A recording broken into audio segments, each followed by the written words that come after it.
Samma Sambuddhi.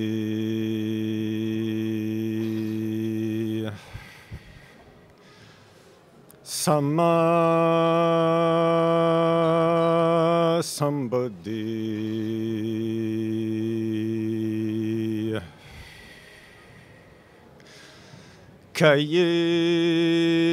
Kayanupasi Viharati Atapi Sampajjano Satima Vinaya Loke Avijjado Manasam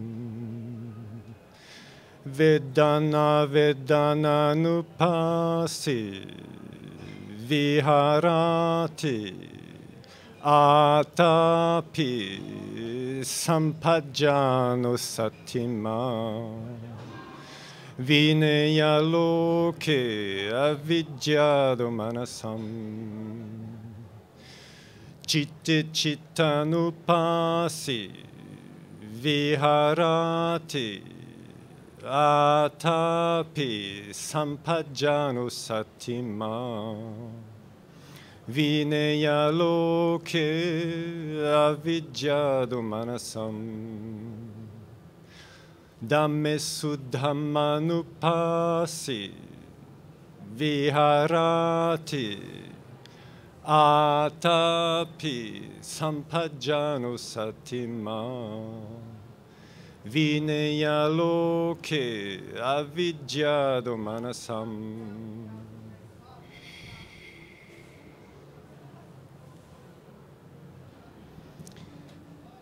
Bonsoir à toutes et à tous et bienvenue à cette soirée à Ground Control. Alors je chante pour commencer parce que j'ai extrêmement peur d'être sur scène.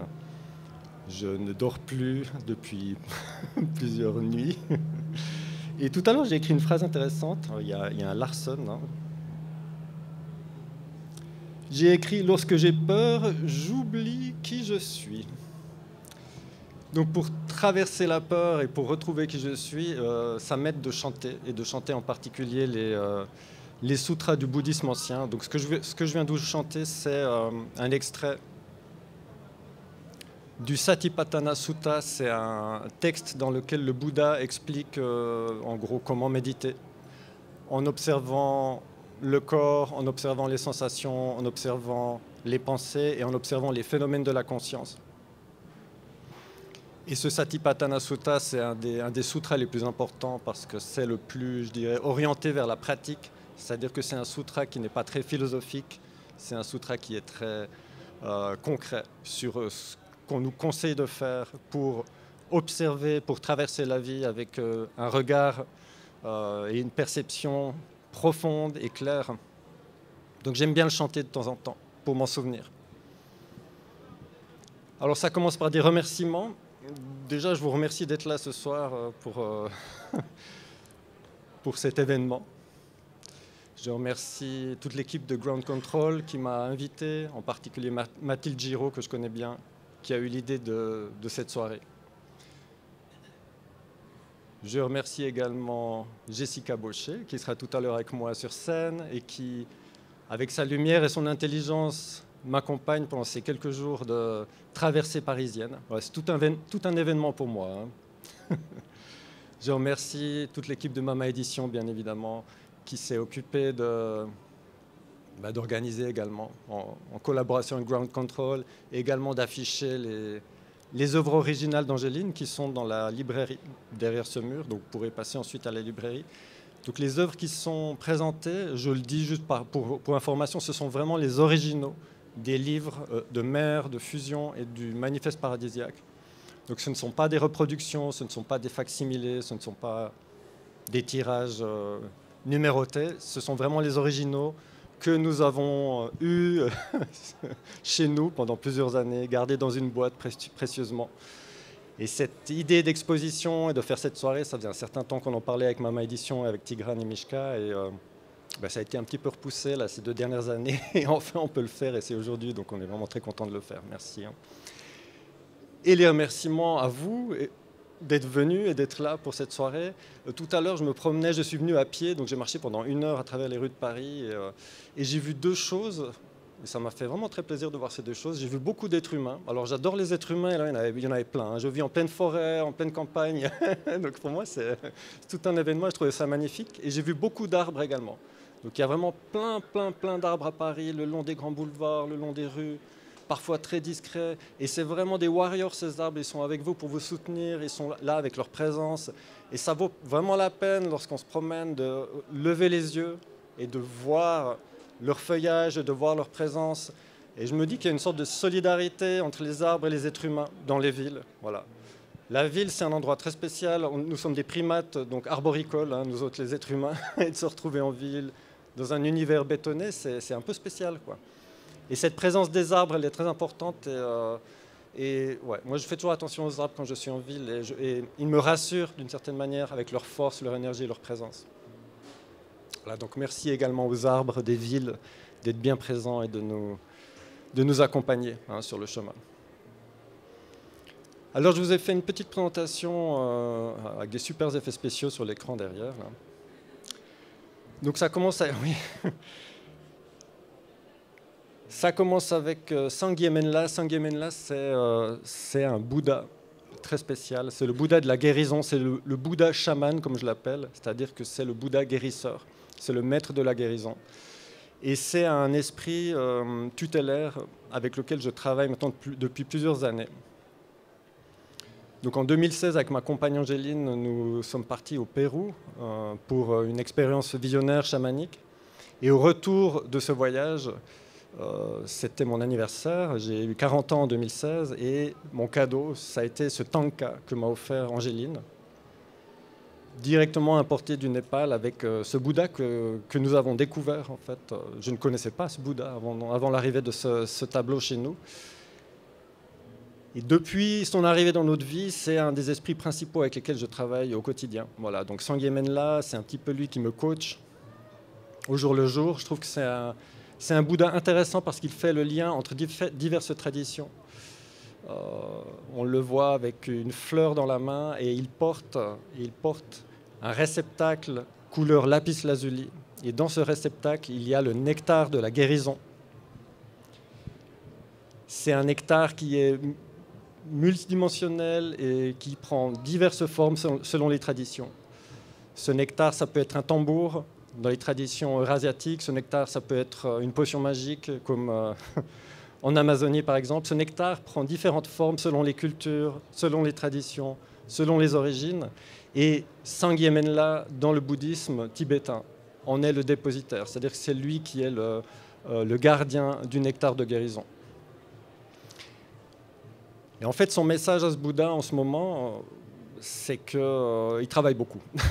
Voilà, il y a du taf, hein. En ce moment, il y a du taf pour Sangye Menla. Donc tous les bodhisattvas, c'est-à-dire tous les Bouddhas, les bleus, les roses, les verts, ils sont de toutes les couleurs, hein. En ce moment, pour eux, c'est la fête, hein, sur la planète Terre. C'est-à-dire que je pense qu'ils attendaient ces événements que nous sommes en train de vivre depuis un certain temps. C'était écrit quelque part dans le champ akashique, hein, qu'il allait se passer un truc. Et depuis que ça a commencé vraiment d'une manière concrète, et bien à chaque fois que je communique avec ces esprits-là, et en particulier avec Sangye Menla, il me dit « nous sommes en train de travailler ». Voilà, c'est un petit peu son mantra en ce moment, c'est « nous travaillons à ouvrir les cœurs, ouvrir les consciences, à faire monter le niveau de conscience de l'humanité en particulier sur la planète Terre ».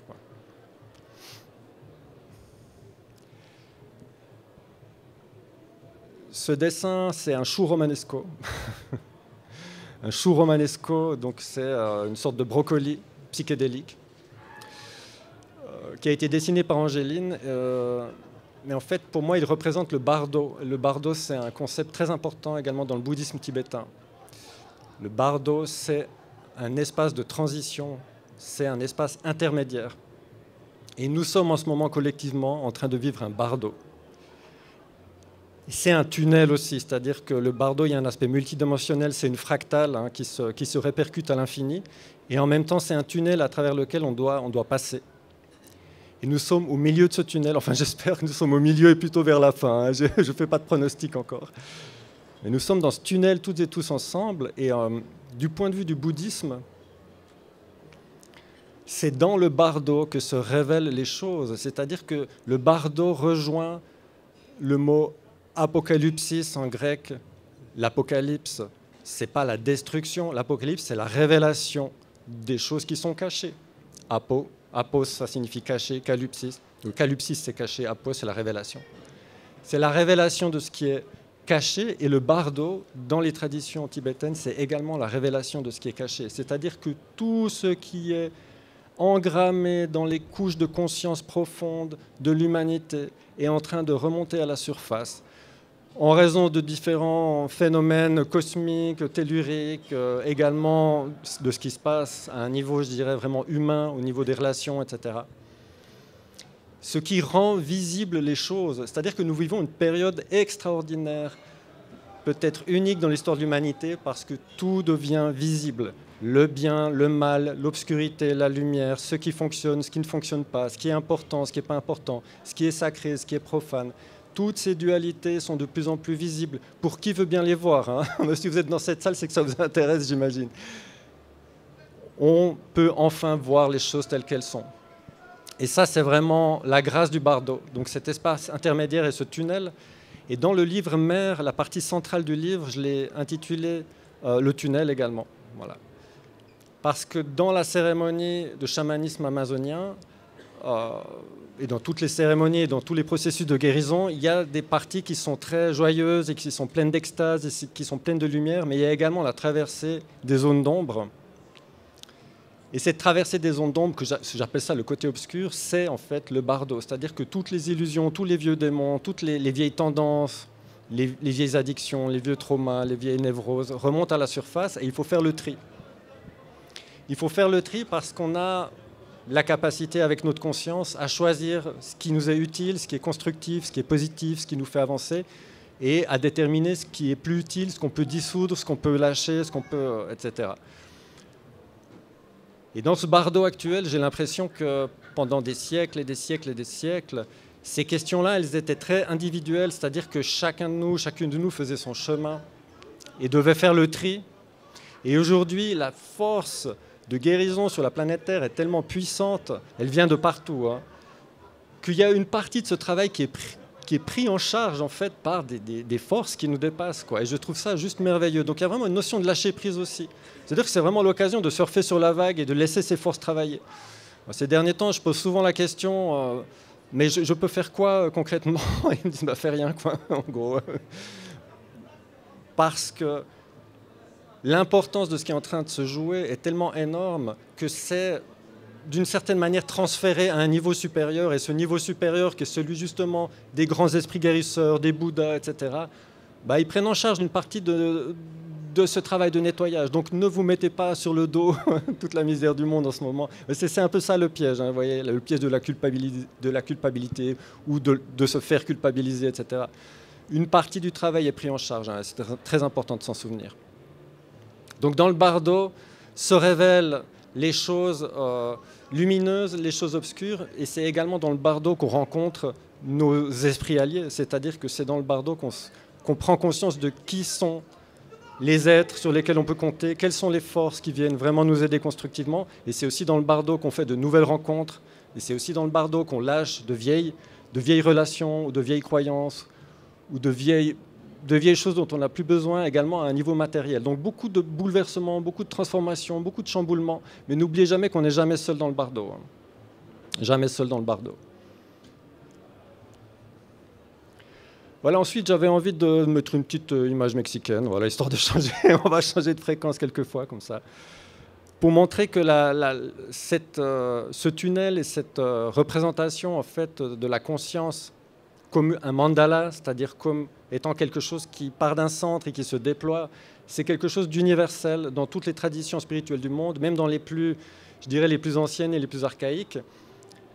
Et ce tableau que vous voyez sur l'écran, c'est en fait une œuvre d'art des Indiens Huichol au Mexique. Donc moi, j'ai beaucoup été formé par les Indiens Huichol. Ils ont été vraiment fondamentaux sur mon parcours, sur ma manière d'enseigner, ma manière de chamaniser. Les Huichol m'ont beaucoup appris.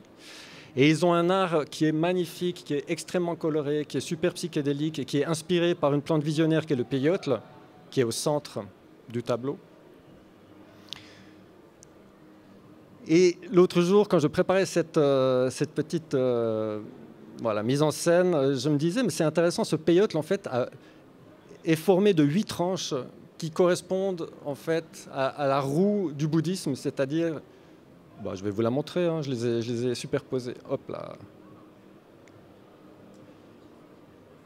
La roue du dharma dans le bouddhisme, qui a 8 rayons, se superpose parfaitement sur le peyote, le cactus des Agnahuichol. Il n'y a pas de lien historique entre ces deux traditions, mais je trouve ça juste merveilleux de se dire qu'en fait, cette résonance et ces symboles sont universels, ce qui me permet justement d'embrayer complètement sur la roue du Dharma. Donc j'y reviendrai plusieurs fois dans ma présentation. Il y a une prophétie bouddhiste qui dit que 2500 ans après la mort du Bouddha, c'est-à-dire maintenant, le dharma ou le dharma c'est en sanskrit, le dhamma c'est en pali, deux langues qui étaient parlées à l'époque du Bouddha, c'est-à-dire dans l'Inde antique. La prophétie dit que l'enseignement du Bouddha sera perdu et qu'il sera retrouvé 2500 ans après sa mort. Et c'est maintenant en fait. Et je trouve que c'est très intéressant de s'intéresser au bouddhisme d'une manière, je dirais, libérée un petit peu de tout l'aspect culturel ou de l'aspect religieux, mais de revenir vraiment au centre de ce qui a été apporté par le Bouddha historique. Et au centre de cette roue, vous voyez une espèce de triskel breton, encore une fois un symbole universel, qui représente les 3 joyaux du bouddhisme. Le Bouddha. Alors le Bouddha représente l'éveil, c'est-à-dire notre potentiel spirituel, le potentiel d'éveil de tout être humain et de tout être qui chemine. Le deuxième joyau, c'est le Dharma ou le Dhamma, c'est-à-dire que c'est l'enseignement et c'est également la loi universelle. Et le troisième joyau, c'est la Sangha. Et la Sangha, c'est nous, c'est-à-dire que c'est la communauté des personnes qui cheminent. Et dans cette communauté, il y a de la solidarité. Donc le Bouddha, le Dharma et la Sangha, ce sont 3 forces qui sont également avec nous dans la traversée du bardo. Se reconnecter à l'aspect éveil, se reconnecter à l'aspect, au socle des lois de la nature qui sont avec nous et qui cheminent avec nous également. Il y a vraiment cette notion de respect qui est réciproque. Si vous respectez la nature, si vous respectez la terre-mère, si vous respectez le cosmos, si vous respectez les esprits, si vous respectez vos prochains, vous serez également en retour respectés. C'est ça le Dharma. Et la Sangha qui est la joie de cheminer toutes et tous ensemble sur cette merveilleuse planète qu'est la planète Terre. Un peu rock'n'roll en ce moment, mais très intéressante quand même. Hein.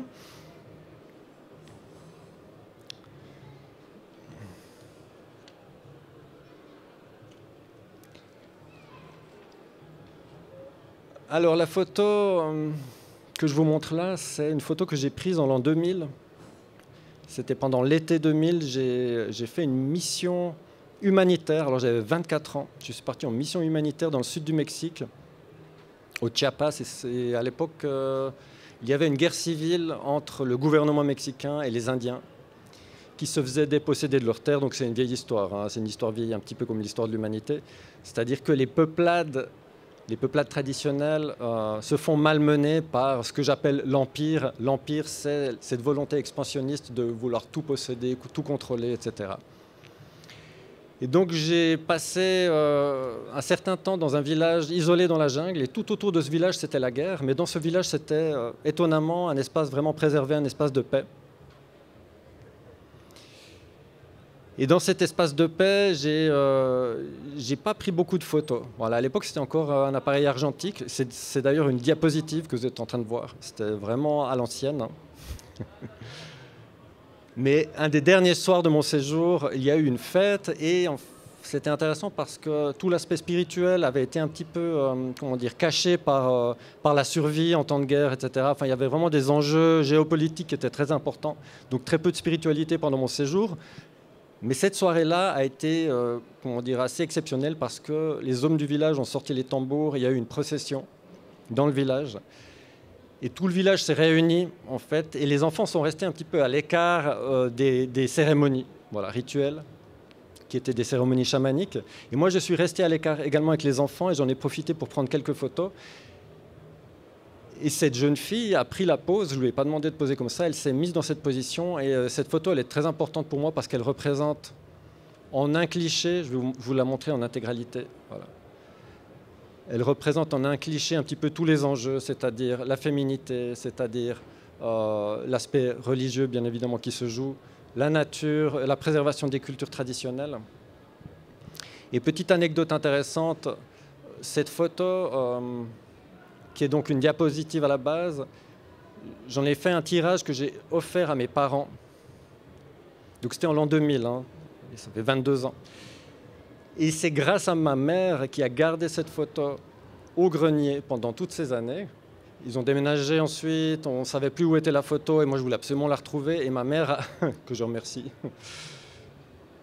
a retrouvé cette photo au grenier et je l'ai ensuite scannée pour pouvoir la mettre dans le livre mère. Donc ma mère a préservé cette photo qui est dans le livre mère et c'est un petit peu, comment dire, les coulisses de la création d'un livre, c'est-à-dire qu'on se fait aussi plaisir en tant qu'auteur à mettre des choses comme ça qui ont une signification personnelle, ce qui fait un petit peu aussi l'aura du travail de création. Voilà, donc une petite pensée pour ma mère que j'adore. Voilà, bisous bisous. Cette photo représente également ma dernière apparition en public et c'était le 29 février 2020 à Toulouse. Et j'avais terminé ma présentation avec cette photo. Et c'était important pour moi de reprendre sur cette photo parce qu'à l'époque, il se passait un truc, là, au début 2020, je ne sais pas si vous vous souvenez.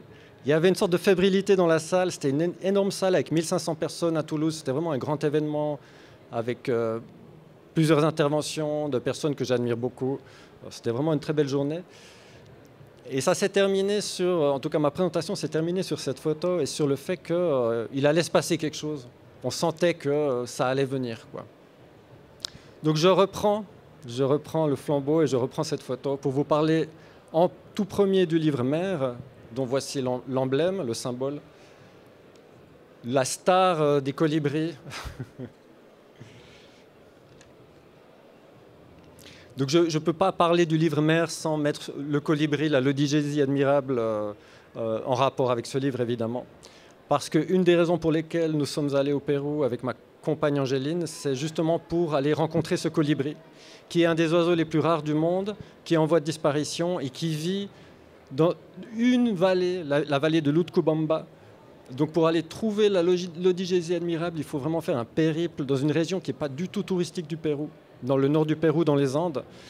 Et il y a une réserve où ce colibri se reproduit encore, quelques centaines d'individus, vraiment dans un espace très très restreint. Et c'est l'emblème du livre parce que lui aussi, comme la jeune femme de tout à l'heure, représente beaucoup de choses. C'est un oiseau qui est en train de disparaître parce qu'il est chassé pour son cœur. C'est-à-dire que les croyances locales, dans les croyances locales, on pense que le cœur de l'odigésie admirable donne une force sexuelle aux garçons. Donc il est chassé à la fronde. Les mâles de la l'odigésie sont chassés à la fronde pour leur cœur. Et il y a tout un trafic en fait, de contrebande de ces colibris. Et étant donné que le livre mère parle du cœur, que c'est le sujet central, vraiment central de l'enseignement de la forêt, de revenir au cœur, de comprendre le cœur, de nettoyer le cœur, de regarder le cœur, bah, ce colibri représente ça.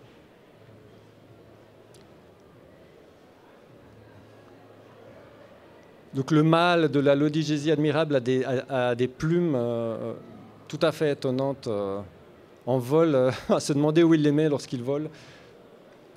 Et nous avons eu la chance de le voir. Voilà. Donc, nous avons vu cet oiseau et c'était pour moi un moment très important, vraiment sur mon chemin spirituel. Et j'ai l'intention d'écrire encore un texte à propos de cet oiseau bon, c'est dans un futur proche. Hein. Voilà, donc l'enseignement de la forêt amazonienne qui m'a été communiqué par l'esprit de la forêt dans le cadre d'une diète avec des chamans traditionnels. Alors sur mon chemin, c'était plus une fin de parcours qu'un début de parcours. C'est-à-dire que je n'allais pas au Pérou pour initier quelque chose, j'allais plutôt au Pérou pour terminer quelque chose. Et j'y suis allé pour accompagner ma compagne Angéline, qui est passionnée par le Pérou et l'Amazonie, et qui a vécu 2 ans là-bas, et qui a été formée par des chamans. Et en fait, l'idée, c'était d'y retourner une fois ensemble pour faire cette expérience-là.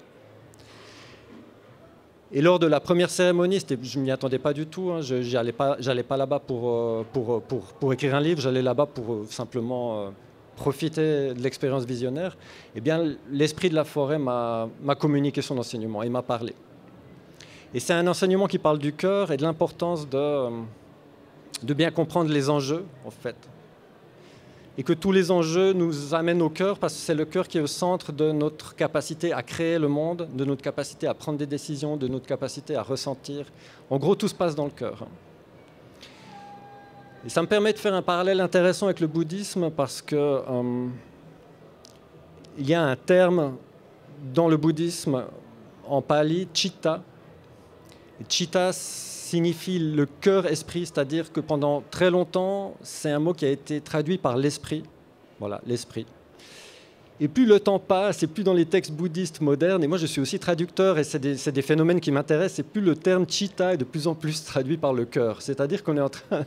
Chitta, c'est un peu comme le chimpanzé hein, de Tarzan, hein, Chitta. Donc Chitta est en train de passer du mental au cœur dans les textes. Ce qui fait que ça donne parfois des espèces de distorsions intéressantes. Et moi, dans le livre Fusion, qui parle de bouddhisme et de chamanisme, et qui parle également beaucoup de la diète, ben j'ai lié tous les deux, je dis simplement le cœur-esprit. Donc Chitta, c'est le cœur-esprit. Et dans le cœur-esprit, il y a la mémoire. Et c'est en fait la mémoire qui est l'enjeu d'après la forêt, quoi.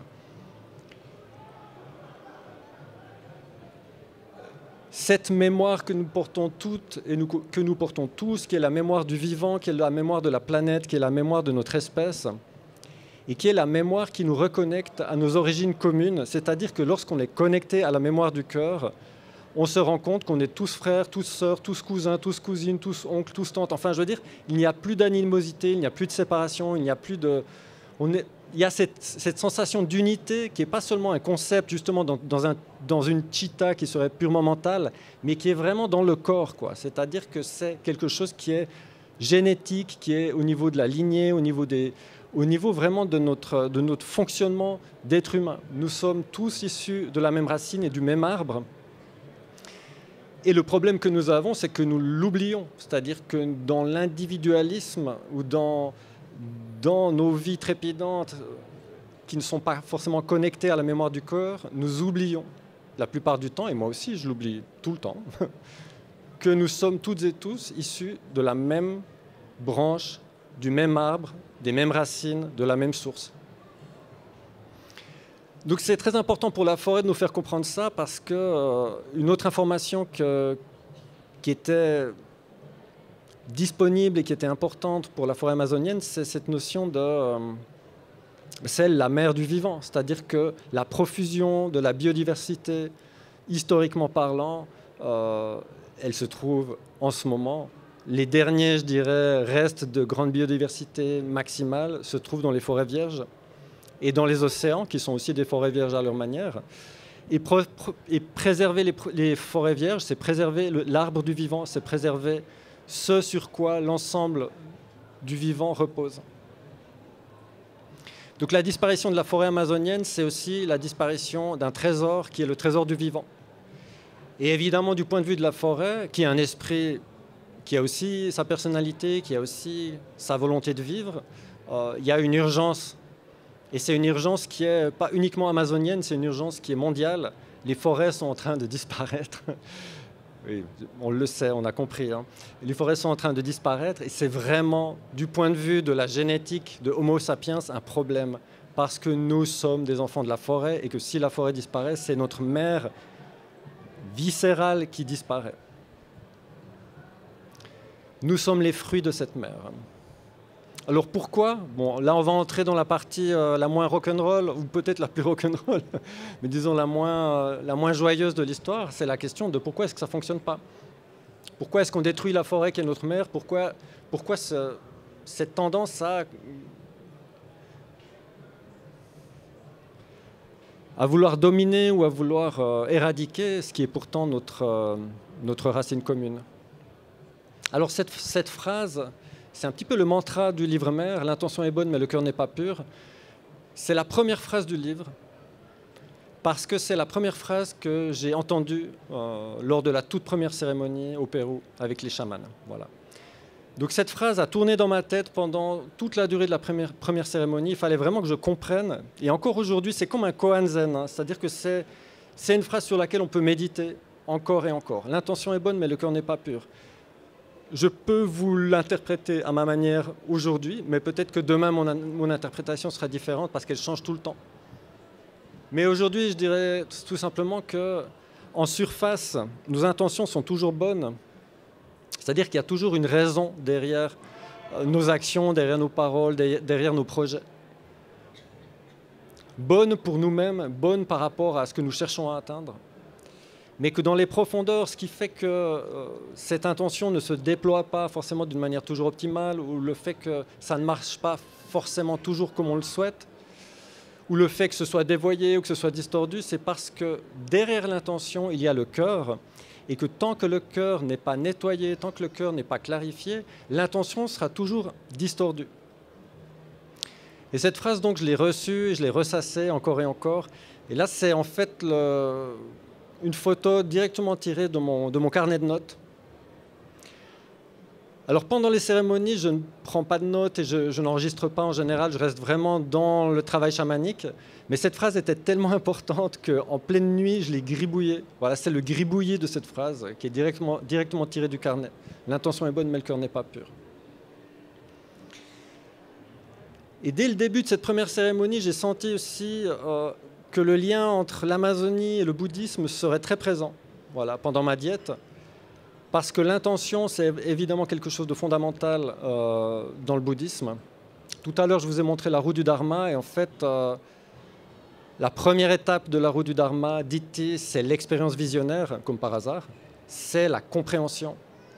Et la deuxième étape, c'est l'intention. C'est-à-dire que, premièrement, vient l'expérience visionnaire. Et cette expérience visionnaire, ça peut être une expérience proche de la mort, ça peut être une expérience psychédélique, ça peut être une expérience chamanique, ça peut être le décès d'un proche, ça peut être une maladie, ça peut être toutes ces expériences qu'on vit sur la planète Terre en tant qu'être humain et qui nous ouvrent l'esprit sur des choses qui sont inattendues ou des choses qui sont extraordinaires ou exceptionnelles. Donc ça, c'est la première étape. Et à partir de cette expérience vient ensuite l'intention. Et je vous ai mis les termes en pali. Donc la première étape, c'est la vision, et ensuite viennent l'intention, la parole et le geste. Sankappa, c'est l'intention, Vaka, c'est la parole, et Kamanta, c'est le geste.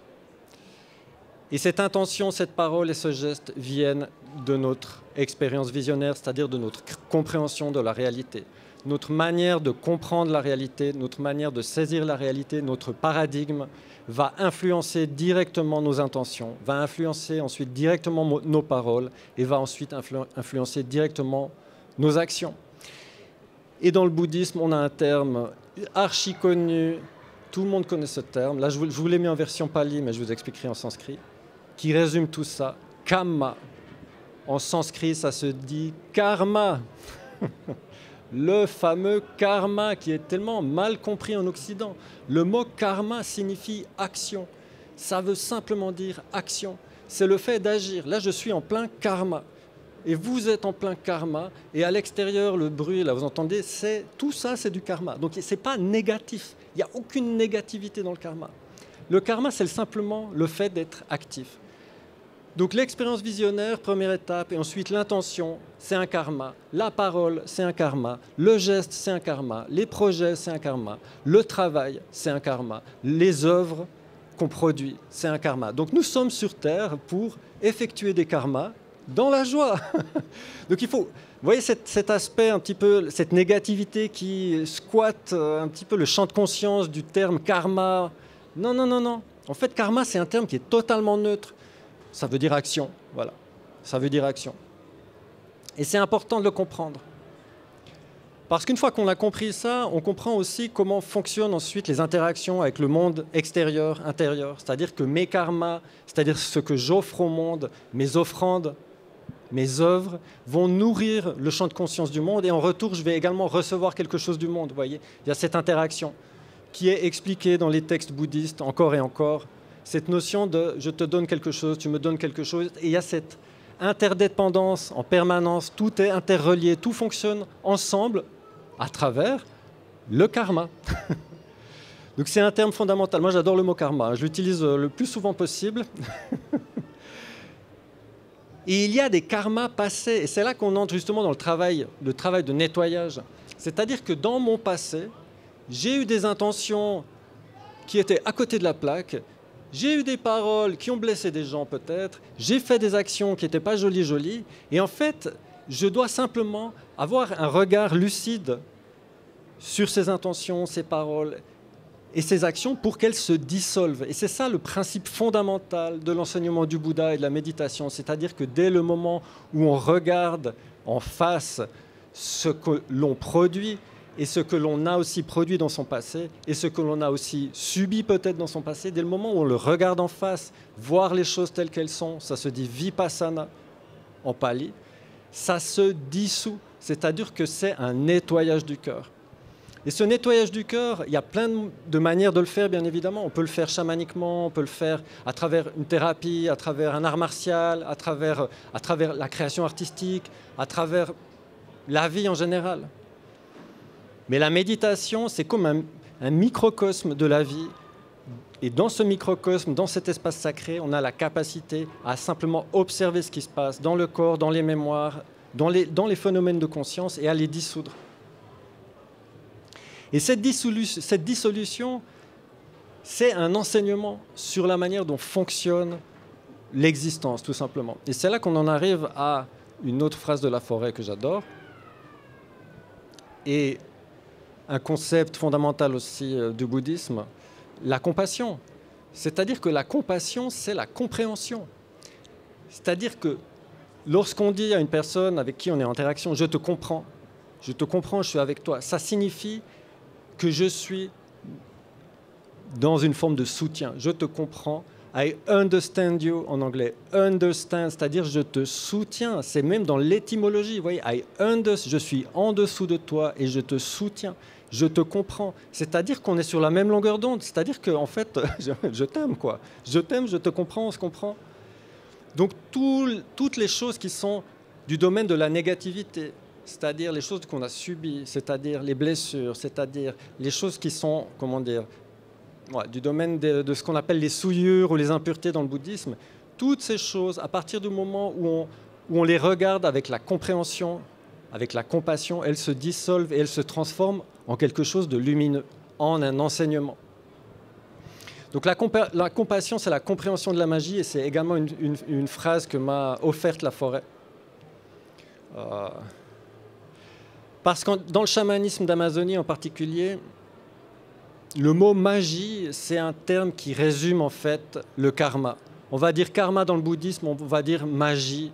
C'est-à-dire que mes paroles, mes intentions, mes actes, c'est une magie que j'offre au monde. Voilà, j'offre cette magie au monde. Elle est plus ou moins positive, plus ou moins négative, plus ou moins constructive, plus ou moins destructive, mais c'est de la magie. Nous sommes toutes et tous des magiciennes et des magiciens. Et nous avons un pouvoir créateur, et ce pouvoir créateur, le terme qu'on utilise en contexte chamanique, c'est la magie.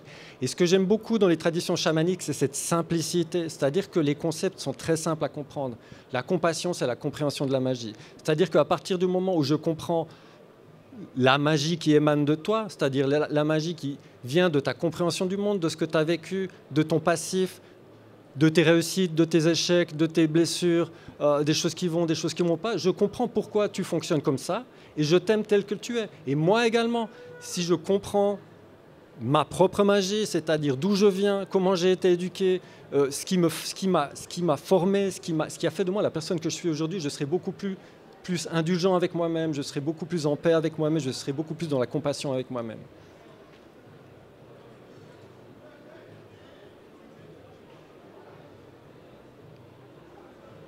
Bon, là, je vous ai mis une forêt parce que c'est sympa, une forêt. Voilà. Alors, je l'aime beaucoup, cette forêt. C'est une forêt de France. C'est une forêt du Périgord, en Dordogne.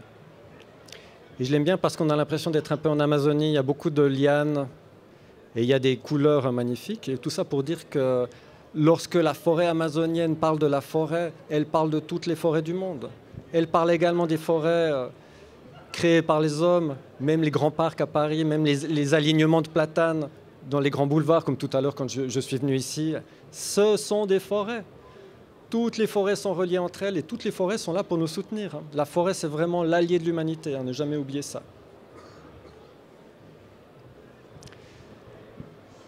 Alors un croquis, voilà, c'est le seul croquis. Je vous ai mis un petit croquis là parce qu'on est un petit peu dans le sujet, dans le vif du sujet de ce qui fonctionne et ce qui ne fonctionne pas. Ce sont les fameux 3 singes. Vous voyez, les 3 singes, il y en a un qui se bouche les oreilles, les yeux et la bouche. Et pendant l'expérience visionnaire du Pérou, la forêt m'a également bien fait comprendre. Alors c'était peut-être juste pour moi personnellement qu'en fait je suis un singe, quoi. C'est-à-dire que si tu veux comprendre Homo sapiens, il faut comprendre les primates. Nous sommes des êtres divins, voilà, certainement des êtres célestes venus sur Terre, vivre des expériences de dingue, mais notre corps, c'est un corps de primate. Et dans ce corps du primate, il y a aussi un fonctionnement de primate. Et ce fonctionnement de primate, c'est comme le karma. Il faut le regarder en face pour pouvoir le comprendre et l'aimer et le dissoudre. Et pendant que j'écrivais Mère, j'ai lu par exemple Jane Goodall, j'adore Jane Goodall, la primatologue. Ça m'inspirait, voilà. Donc j'écrivais Mère le matin et l'après-midi, je lisais Jane Goodall, des histoires de chimpanzés, des histoires de hiérarchie chez les chimpanzés, la manière dont dont leur structure sociale ressemble vachement à la structure sociale des êtres humains, quoi. Et il y a une anecdote chez Jane Goodall, elle a fait un certain nombre de découvertes vraiment étonnantes sur le fait que les chimpanzés utilisent des outils, etc. Mais il y a une anecdote en particulier sur un jeune mâle bêta qui souhaitait devenir le mâle alpha. Chez les chimpanzés, c'est beaucoup plus patriarcal que chez les bonobos, hein. Les bonobos, leurs cousins, c'est beaucoup plus matriarcal. Chez les chimpanzés, c'est beaucoup plus patriarcal. Et en fait, un mâle bêta souhaitait devenir le mâle alpha parmi la petite troupe de singes qu'elle observait, Jane Goodall. Et en fait, pour devenir le mâle alpha, il a réussi. Il a volé 2 bidons de kérosène aux humains, vides, et il les a frappés les uns contre les autres pour faire du bruit. Et il a hurlé très fort. Et il est devenu le mâle alpha comme ça, c'est-à-dire en faisant beaucoup de bruit, en criant très fort et en faisant peur aux autres. Intéressant, hein, notre fonctionnement de primate, hein, à méditer. Hein. Donc là, ils sont un petit peu embrouillés encore, c'est l'étude d'Angéline, voilà, les singes commencent à apparaître et ensuite, il y a leur version définitive. Je les aime beaucoup, ces 3 singes. Ce sont de jeunes chimpanzés qui sont sur leurs branches et qui se demandent mais est-ce qu'ils vont vraiment vouloir voir les choses telles qu'elles sont? Vont-ils écouter ces chimpanzés, l'enseignement des grands esprits, des grands bouddhas, des esprits de la nature, ou vont-ils rester dans leur déni de réalité? Point d'interrogation. Et celui qui est au milieu, qui se cache les yeux pour s'aveugler, c'est intéressant parce que dans le bouddhisme, vous voyez, je fais tout le temps un lien entre chamanisme et bouddhisme, entre les visions amazoniennes et le bouddhisme historique. En pali, dans le bouddhisme historique, avidya, la source primordiale de tous les maux en ce monde, donc c'est Nyanatiloka, c'était un moine Theravada du XXe siècle qui a dit cette phrase. Avidya, la source primordiale de tous les maux. Avidya, littéralement, l'aveuglement, ne pas voir, refuser de voir. Vidya, vidya c'est la vision, c'est voir, et c'est la négation. Donc avidya, c'est l'aveuglement spirituel. Et quel est le remède contre l'aveuglement spirituel, ou les remèdes? Alors, sur mon chemin personnel, c'est de la bombe, hein, le chamanisme et le bouddhisme. C'est-à-dire, il y a plein d'autres options, hein. Mais ces 2 options-là sont historiquement à la source de toutes les, je dirais, thérapies ou techniques modernes. Si vous regardez le développement de la spiritualité ou de la thérapie en ce moment, dans les pays occidentaux en particulier, plein de nouvelles techniques, plein de nouvelles approches, très constructives, très intéressantes, très modernes. Il y a toujours soit une part de chamanisme, soit une part de bouddhisme, parce que bouddhisme et chamanisme, ce sont les spécialités de la vision. C'est-à-dire que c'est l'inverse des 3 singes dans le déni. Lorsqu'on avance sur le chemin chamanique, ou sur le chemin du bouddhisme, on accepte de voir les choses en profondeur. Très, très important. Et lorsqu'on regarde les choses en profondeur, on tombe sur, évidemment, tout ce qui est merveilleux et tout ce qui nous enchante, et j'y reviendrai ensuite plus en détail, mais on tombe également sur ce que je disais tout à l'heure, c'est-à-dire sur le fait que notre cœur est blessé, quoi. Et qu'il y a des couches et des couches et des couches et des couches et des couches de matière psychique qui s'agglomèrent autour de notre cœur spirituel, vie après vie, expérience après expérience. Et cette matière psychique, il faut la nettoyer. Il faut la nettoyer. Et le nettoyage se fait de plein de manières différentes, comme je l'ai dit également. Dans le bouddhisme, on parlera des agrégats, c'est-à-dire que la matière psychique s'agrège, elle forme des noyaux durs. En anglais, on utilise le mot cluster, je m'excuse, c'est vraiment le terme qui est utilisé dans le bouddhisme, c'est-à-dire ça s'agrège, c'est-à-dire que la lumière, au lieu d'être fluide, au lieu d'être dans sa brillance originelle, elle s'agrège et elle forme des espèces de scories endurcies comme ça. Et ces scories-là, il faut les dissoudre. Parce que tant qu'elles sont dans le champ de conscience du cœur, elles empêchent le cœur de briller de toute sa brillance, quoi, tout simplement.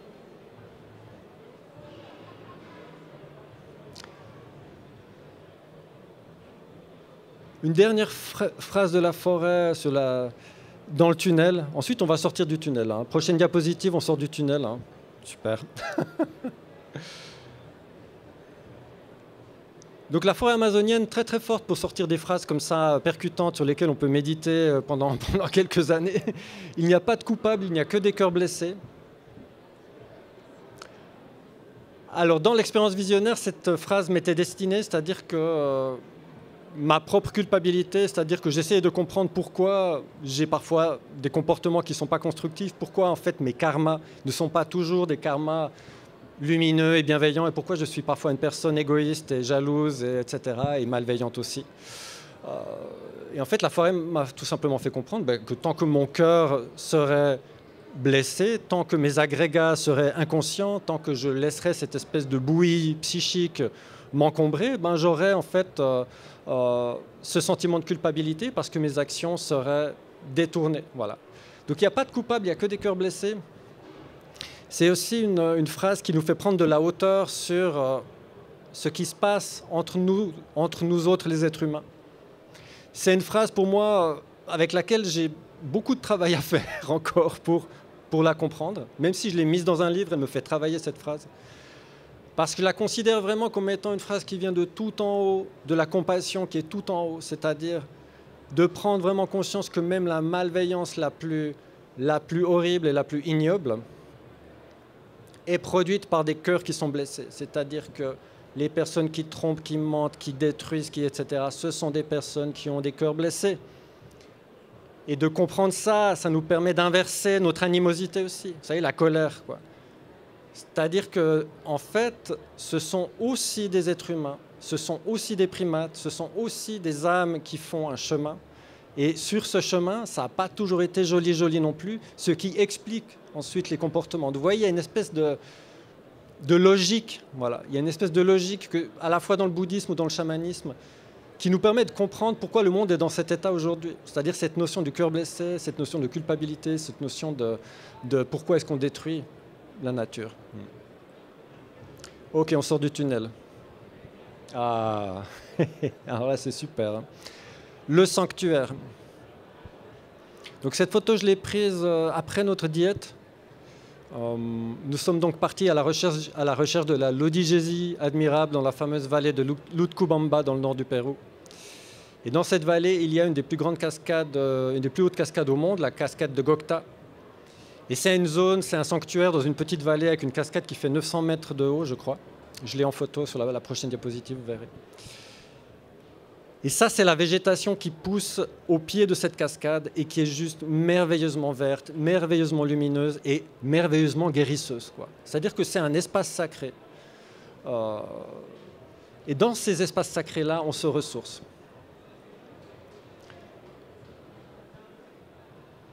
Voilà, là c'est la cascade de Gokta qui est prise à travers la forêt d'altitude. C'est une forêt tropicale d'altitude. Ce sont des forêts très vulnérables qui sont beaucoup préservées dans les pays comme le Pérou, et heureusement. Donc des forêts qui renferment une biodiversité très particulière. Et avec cette cascade au fond et la notion vraiment de la nature guérisseuse, c'est-à-dire qu'on peut faire une partie du travail de guérison soi-même. Mais comme je le disais tout à l'heure également, les grands esprits de la nature sont avec nous et il ne faut pas hésiter à faire appel à eux. Alors là, c'est au Pérou, bien évidemment, c'est pas la porte d'à côté. Alors je vous ai fait une petite sélection. Allez, hop là. Une cascade made in France. La cascade d'Ars en Ariège. Alors la cascade d'Ars en Ariège, chers amis, allez-y au moins une fois dans votre vie. Ça vaut la cascade de Gokta au Pérou. C'est d'une puissance la cascade d'Ars. Vous passez un après-midi, alors on ne peut pas se baigner, là c'est baignade, c'est le truc. Vous passez un après-midi à la cascade d'Ars et ça vous nettoie profondément. C'est-à-dire que c'est le grand nettoyage. C'est Mère Nature elle-même qui vient s'occuper de vous. La cascade d'Ars en Ariège, j'ai vécu 3 ans en Ariège, en moyenne montagne, et c'est pour moi un des lieux les plus forts que j'ai rencontrés en Europe. Voilà. La cascade d'Ars, je vous la recommande vivement. Donc là, on passe aux bonnes nouvelles. Également un mantra de la forêt, qui est un mantra très chamanique, c'est-à-dire que nous ne sommes jamais seuls sur la voie de la conscience. Nous sommes toujours accompagnés à chaque seconde par des esprits dans l'invisible qui sont à nos côtés pour nous soutenir, pour nous aider, pour nous guérir, pour nous montrer le chemin. Il suffit de demander. Il faut demander. Demander de l'aide. Moi, je demande de l'aide tous les jours et ça me permet de me sentir épaulé par mes esprits. Nous ne sommes jamais seuls sur la voie de la conscience. Et il y a les esprits de la planète Terre, et il y a les esprits du cosmos, il y a les esprits telluriques, et tous ces esprits sont là pour cheminer avec nous. Il y a les esprits ancestraux, il y a les esprits des lignées. Et en fait, ils sont là en train d'attendre et de se demander, mais vous allez nous demander de l'aide quand exactement? Eh bien, c'est maintenant. Donc, n'hésitez pas à demander de l'aide, même si vous n'êtes pas trop dans ce délire-là, même pour les personnes rationnelles, très cartésienne. Soit dit en passant, Descartes était un chaman à sa manière aussi. Il était très visionnaire. Bon. Descartes croyait en Dieu, croyait aux anges gardiens, croyait aux archanges. C'est un truc qu'on ne vous dit pas forcément lorsqu'on étudie Descartes, mais Descartes était un mystique à sa manière. Donc lorsqu'on me dit je suis cartésien, en général, je me dis ok, mais on parle de quoi exactement? Est-ce qu'on parle vraiment de la même chose, quoi? Donc vous n'êtes jamais seul sur la voie de la conscience, dans l'invisible, mais également dans le visible. C'est-à-dire que nous sommes dans une solidarité réciproque, les personnes avec le cœur pur qui cheminent ensemble, dans cette salle, à l'extérieur de cette salle. Nous sommes dans le même bateau, nous sommes sur la planète Terre, nous vivons cette expérience incroyable sur la planète Terre, toutes et tous ensemble, jamais seuls sur la voie de la conscience. Et c'est là qu'apparaissent évidemment les esprits alliés. Alors je vous ai fait une petite sélection, je vais vous les passer l'un après l'autre. Le premier de ces esprits alliés auxquels je tiens beaucoup, ce sont les peuplades traditionnelles. Voilà. Les peuplades traditionnelles, c'est-à-dire les peuples originels, chamaniques, qui sont là pour nous transmettre leur vision, leur force, leur cosmologie, leur savoir-faire également, leur sagesse. Et là, en l'occurrence, c'est dans le livre mère, un hommage rendu au Lakota, voilà, au Lakota, avec le bison, avec la sauge, avec le peuplier sacré qui est au centre du cercle, dans la vision de Nicholas Black Elk, qui est un homme médecine Lakota qui m'inspire beaucoup et qui est un esprit tutélaire avec lequel je travaille aussi beaucoup.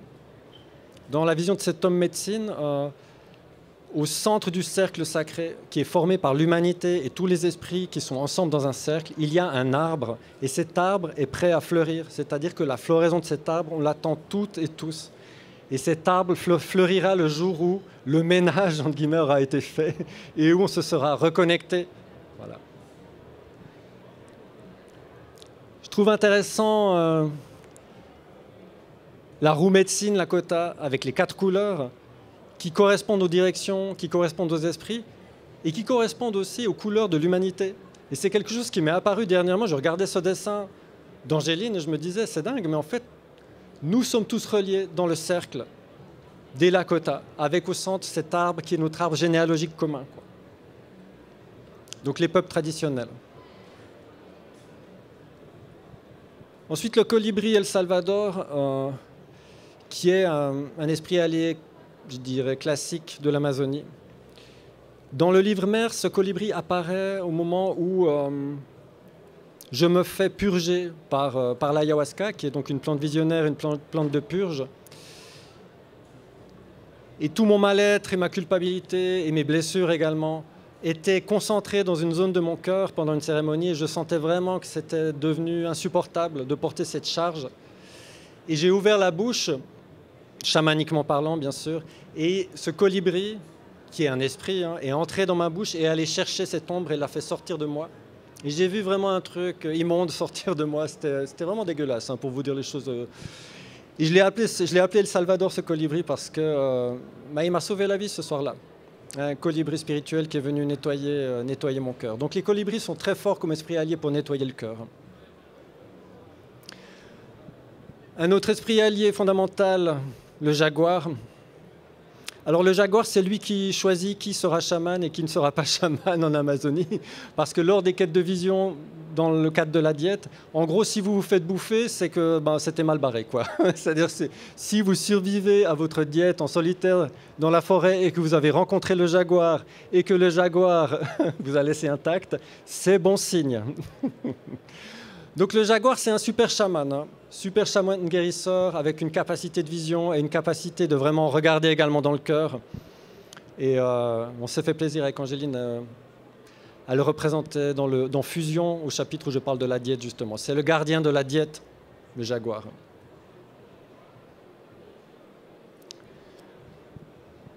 Le diamant de la clarté, qui est un diamant assez bouddhiste, c'est-à-dire que ce diamant, c'est la vision claire qui est comment dire, provoquée ou qui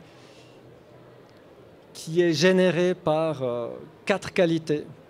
La sensibilité, le fait de vraiment être en contact avec ses sens, le fait d'accepter d'être un être sensible, le fait d'accepter d'être un petit singe perdu sur la planète Terre, sensible, vulnérable, voilà, la sensibilité. Première des qualités. L'équanimité, c'est-à-dire le fait de voir les choses avec une sorte de neutralité. C'est très bouddhiste, hein. Le fait de voir les choses telles qu'elles sont et le fait de les accepter telles qu'elles sont aussi, dans une forme de compassion et de compréhension. Ensuite, la réflexivité, c'est la capacité à s'observer soi-même et à comprendre que, comme je l'ai dit tout à l'heure dans le Dharma, ce que je donne au monde, c'est aussi ce que je vais recevoir du monde. Et la 4e qualité, c'est la compassion qui est donc la compréhension de la magie, bien sûr. Et ce diamant est protégé par les feuilles d'un arbre qui est très important en Amazonie. C'est la lucuma. La lucuma, c'est le plus grand arbre de la forêt amazonienne. Et c'est un arbre qui est sacré, bien évidemment. Lucuma, qui se nomme kapok ou fromager dans d'autres régions du monde, c'est la lucuma, très important. Bon, je vous ai remis la roue du Dharma. Alors, c'est un petit peu subliminal, hein. Je vous fais un petit peu la fameuse roue du Dharma avec les 8 étapes. La vision, l'intention, la parole, l'action, le mode de vie, l'effort juste, l'attention, la méditation, etc. Donc toutes ces facettes de l'enseignement bouddhiste forment une roue et cette roue ne cesse de tourner. C'est une roue infinie accompagnée par les 3 joyaux au centre, le Bouddha, le Dharma et la Sangha.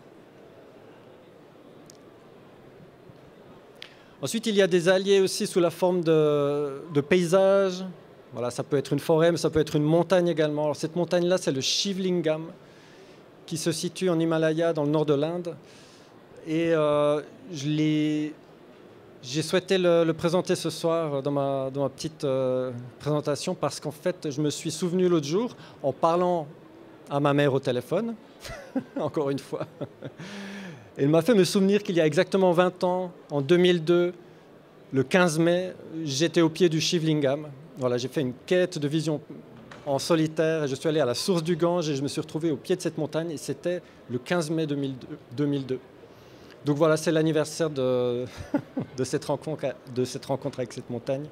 Et c'est aussi une manière pour moi de remercier ou d'honorer les esprits de l'Inde éternelle. Voilà, l'Inde éternelle avec toutes ses philosophies, avec tout ce qu'elle a apporté à la sagesse sur la planète Terre.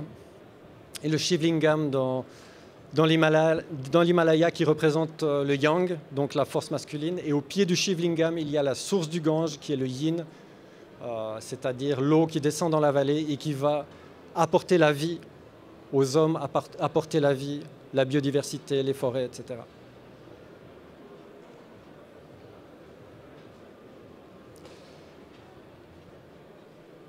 Un esprit allié important également, la tortue.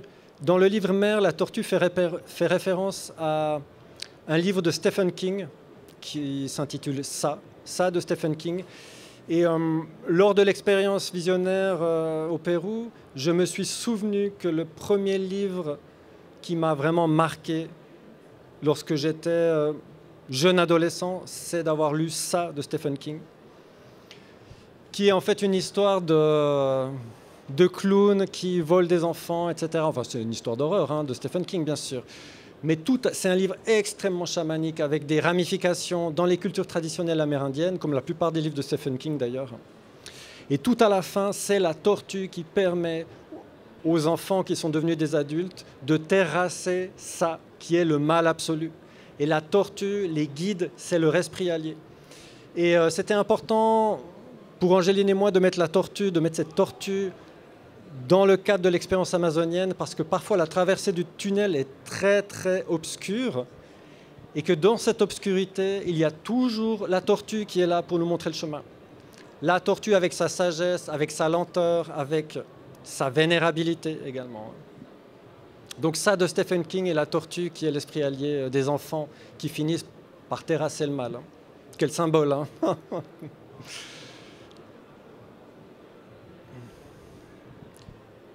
Bon, mais ça, c'est une chenille. Hein. J'ai pris cette photo, c'était dans les Pyrénées, c'était un de nos premiers jardins en permaculture. C'est la chenille du macaon qui est super psychédélique. Donc, c'est une photo qui n'est pas retouchée. Hein. Les couleurs sont d'origine. Elle est sur un plan de fenouil. Le macaon, c'est un papillon qui se nourrit du fenouil. Donc, mettez du fenouil dans votre jardin si vous voulez. Le macaon, qui est un des plus grands papillons de France.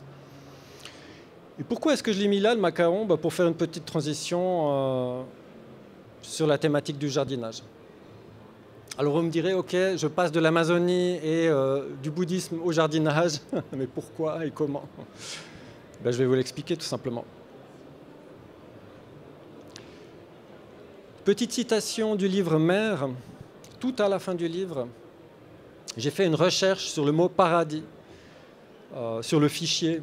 Voilà, du livre Mère, et voici ce qui est sorti. Sais-tu ce qu'est le paradis, mon enfant? C'est la forêt qui est en train de me parler. Le paradis, c'est l'espace sacré. Le paradis, c'est le cœur. Et sais-tu ce qu'il y a dans cet espace sacré? Sais-tu ce qu'il y a dans le cœur? Il y a un jardin. Oui, mon enfant, un jardin. Et sais-tu qui en est le gardien? Sais-tu qui est le jardinier de ce jardin?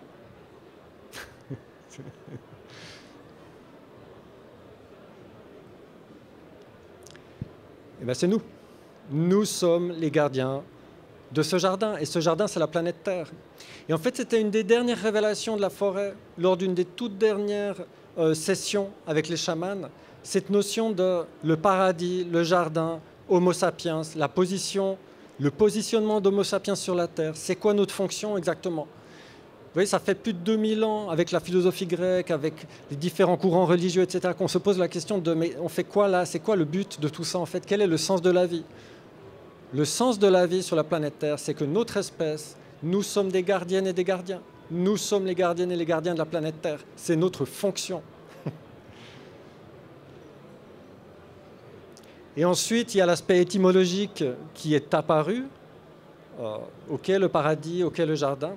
Et en fait, le mot paradis, c'est un mot qui vient du persan antique, à travers le grec et le latin. Et paradis, paradisos en latin, ça veut dire jardin. Donc le paradis, c'est un jardin. Premier élément d'étymologie. Le deuxième élément d'étymologie, c'est que le mot jardin est lié étymologiquement au mot gardien. Garten en allemand, yard en anglais, giardino en italien, c'est le gardien. C'est-à-dire que c'est un espace sacré qui est préservé. C'est un espace qui est gardé. Et le troisième élément d'étymologie, c'est le lien direct entre le mot humain et le mot humus. Donc vous voyez, on est vraiment en train de revenir sur Terre là. Hein. On revient sur Terre.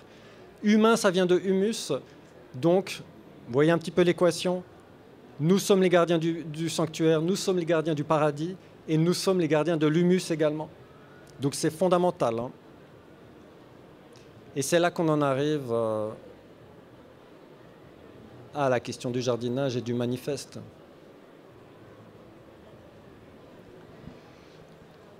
Donc pendant le premier confinement, 2020,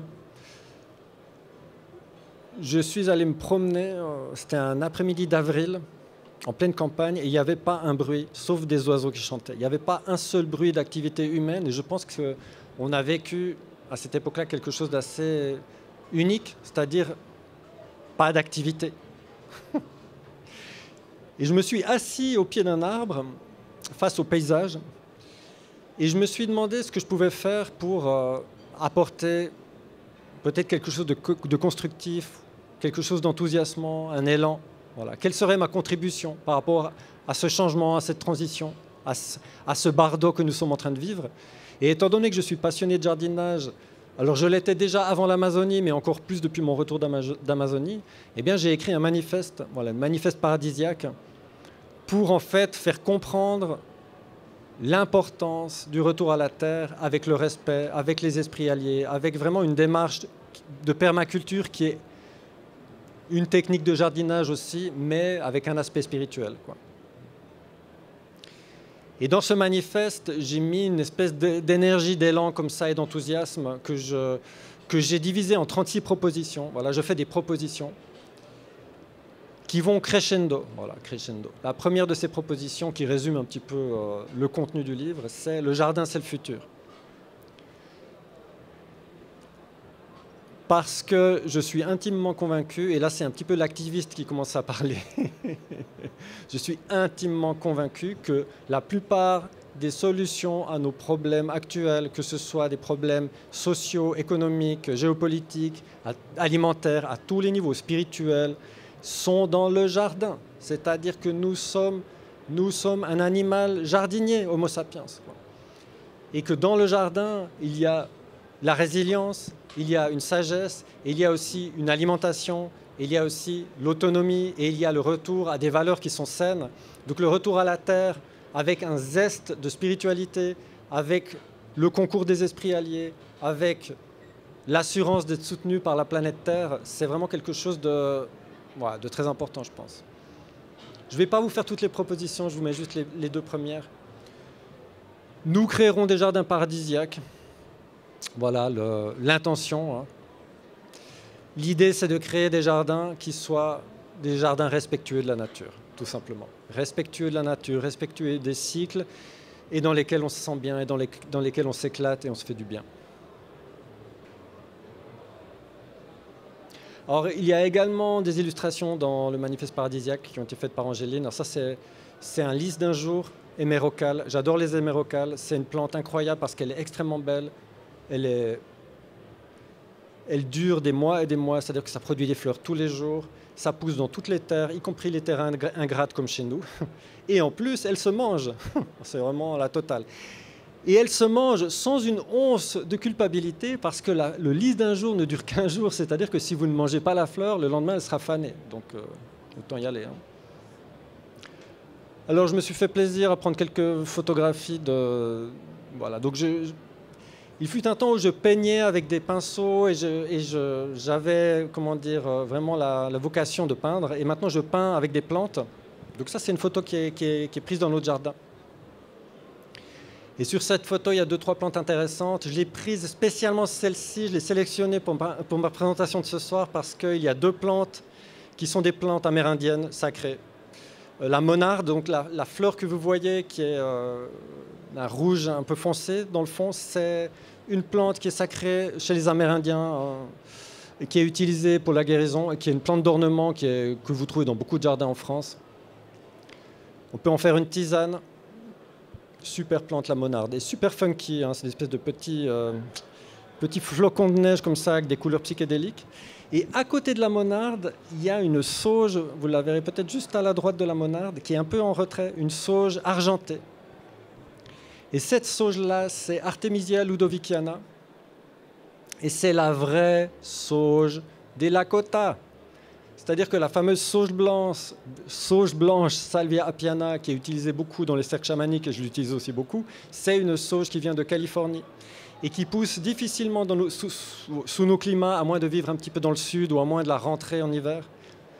Tandis que Artemisia ludoviciana, c'est une armoise, donc c'est la même famille que les sauges, qui est extrêmement robuste. Je vous fais un petit peu de la pub pour les plantes chamaniques dans votre jardin. Artemisia ludoviciana, c'est un petit peu une mauvaise herbe, c'est-à-dire qu'elle se ressème d'année en année et il y en a tout le temps et je l'utilise pour faire de la fumigation et c'est aussi une manière de me reconnecter à la culture Lakota et à cette force-là. Et évidemment, dans le manifeste, je n'ai pas oublié les villes, donc il y a plusieurs chapitres sur le jardinage en ville, oui, parce que là, je vous montre des photos de Artemisia ludoviciana en pleine campagne, etc. Mais c'est extrêmement important de prendre conscience que la permaculture, en plus, en ce moment, est en pleine expansion, avec des techniques de plus en plus, je dirais, simplifiées et efficaces. Et il y a tout un jardinage en ville, même dans des appartements à l'intérieur, c'est-à-dire sans forcément avoir un balcon, vous pouvez jardiner chez vous toute l'année, notamment en faisant des graines germées. Enfin, il y a des livres spécialisés sur ces choses-là, mais je tenais à le dire quand même dans le manifeste, qu'en ville, nous jardinerons de plus belle, que ce soit dans les jardins qui s'installent, dans les parcs, etc., que ce soit sur les balcons. Alors j'avais pris note, je vais chercher ma note, d'un monsieur qui a écrit un livre et qui a plus de 150 variétés de plantes légumières sur son balcon de 7 mètres carrés. Donc vous pouvez jardiner sur votre balcon également.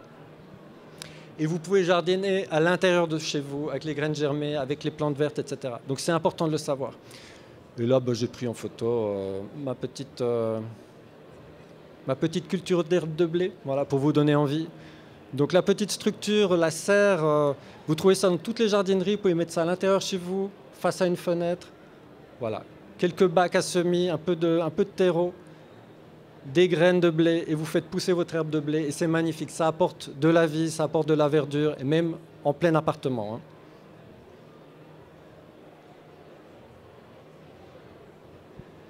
J'arrive à la fin de ma présentation. Il y a une citation de Dilgo Khyentse Rinpoche, qui était un grand maître tibétain qui est décédé il y a quelques années de ça, qui fait le lien d'une manière très claire entre le chamanisme et le bouddhisme en disant « Afin de répondre aux besoins de chacun, Chenrezig, qui est le Bouddha de la compassion, est tantôt un roi, tantôt un maître spirituel, tantôt un homme ou une femme ordinaire, tantôt un animal sauvage ou même une montagne, un arbre. » C'est-à-dire que la force de la compassion, la force des esprits compassionnés est présente dans tout ce qui existe.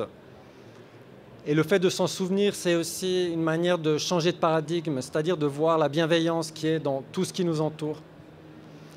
Et en parlant d'animal sauvage, allez, une petite friandise pour terminer.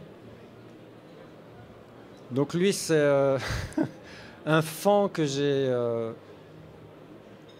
j'ai récupéré, qui s'était pris dans un grillage.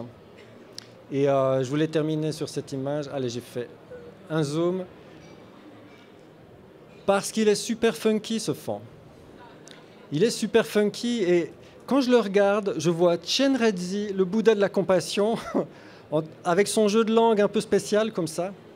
Tout ça pour dire que la nature nous donne toujours plein d'occasions de faire preuve de compassion, de faire preuve d'altruisme et de faire preuve de grandeur d'âme. Et ce jour-là, ça a été vraiment un cadeau que de sauver ce petit faon. Et c'est intéressant parce que sa mère l'attendait de l'autre côté de la clôture. On l'a entendu en fait l'appeler pendant plusieurs jours. On entendait un cri dans la forêt. Voilà, un cri. Et ce petit faon est resté plusieurs jours coincé. Et au moment où je l'ai attrapé, sa mère est venue et on est sorti en fait de cette espèce d'enclos dans lequel il s'était pris.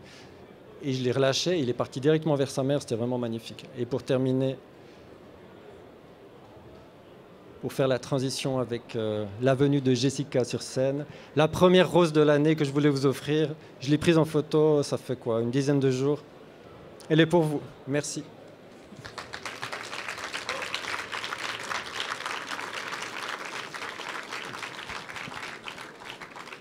Comme tu veux. Tu veux venir là, tu veux venir là? Ah, allez, super.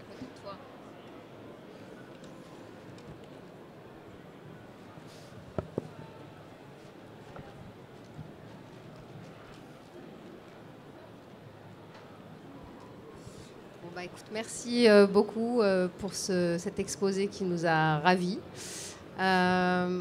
Par rapport à la fois tes livres et puis le dernier en fait sur la permaculture, on a cette idée que finalement la voie chamanique, comme la voie du bouddhisme, elle se retrouve enfin les grands principes se retrouvent dans le jardin, dans la permaculture. C'est quelque chose qui est frappant et je voulais que tu racontes un petit peu dans quel contexte tu t'es mis à écrire le manifeste paradisiaque.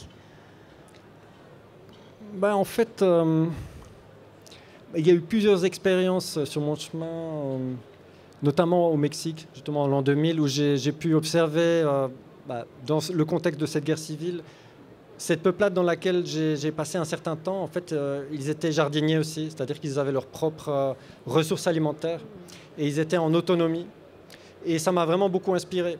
Et lorsque nous nous sommes toutes et tous retrouvés confinés, je me suis souvenu en fait de cette peuplade qui était à sa manière confinée par la guerre, quoi. Et en même temps, c'était extrêmement difficile pour eux de supporter cet environnement hostile qui était autour d'eux, parce que c'était en fait eux qui étaient visés, quoi. Et en même temps, ils avaient une espèce de calme intérieur et de capacité à vraiment être ancrés dans le réel, qui se basait beaucoup sur le fait qu'ils avaient leurs propres ressources alimentaires, quoi. C'est-à-dire le fait qu'ils aient leur propre milpa. La milpa, c'est en fait l'endroit où se font les récoltes de maïs, etc., de courges, très, très mexicaines, quoi. Et le fait d'être autonome, je pense que ça leur donnait une force spirituelle, une force de résilience qui était énorme.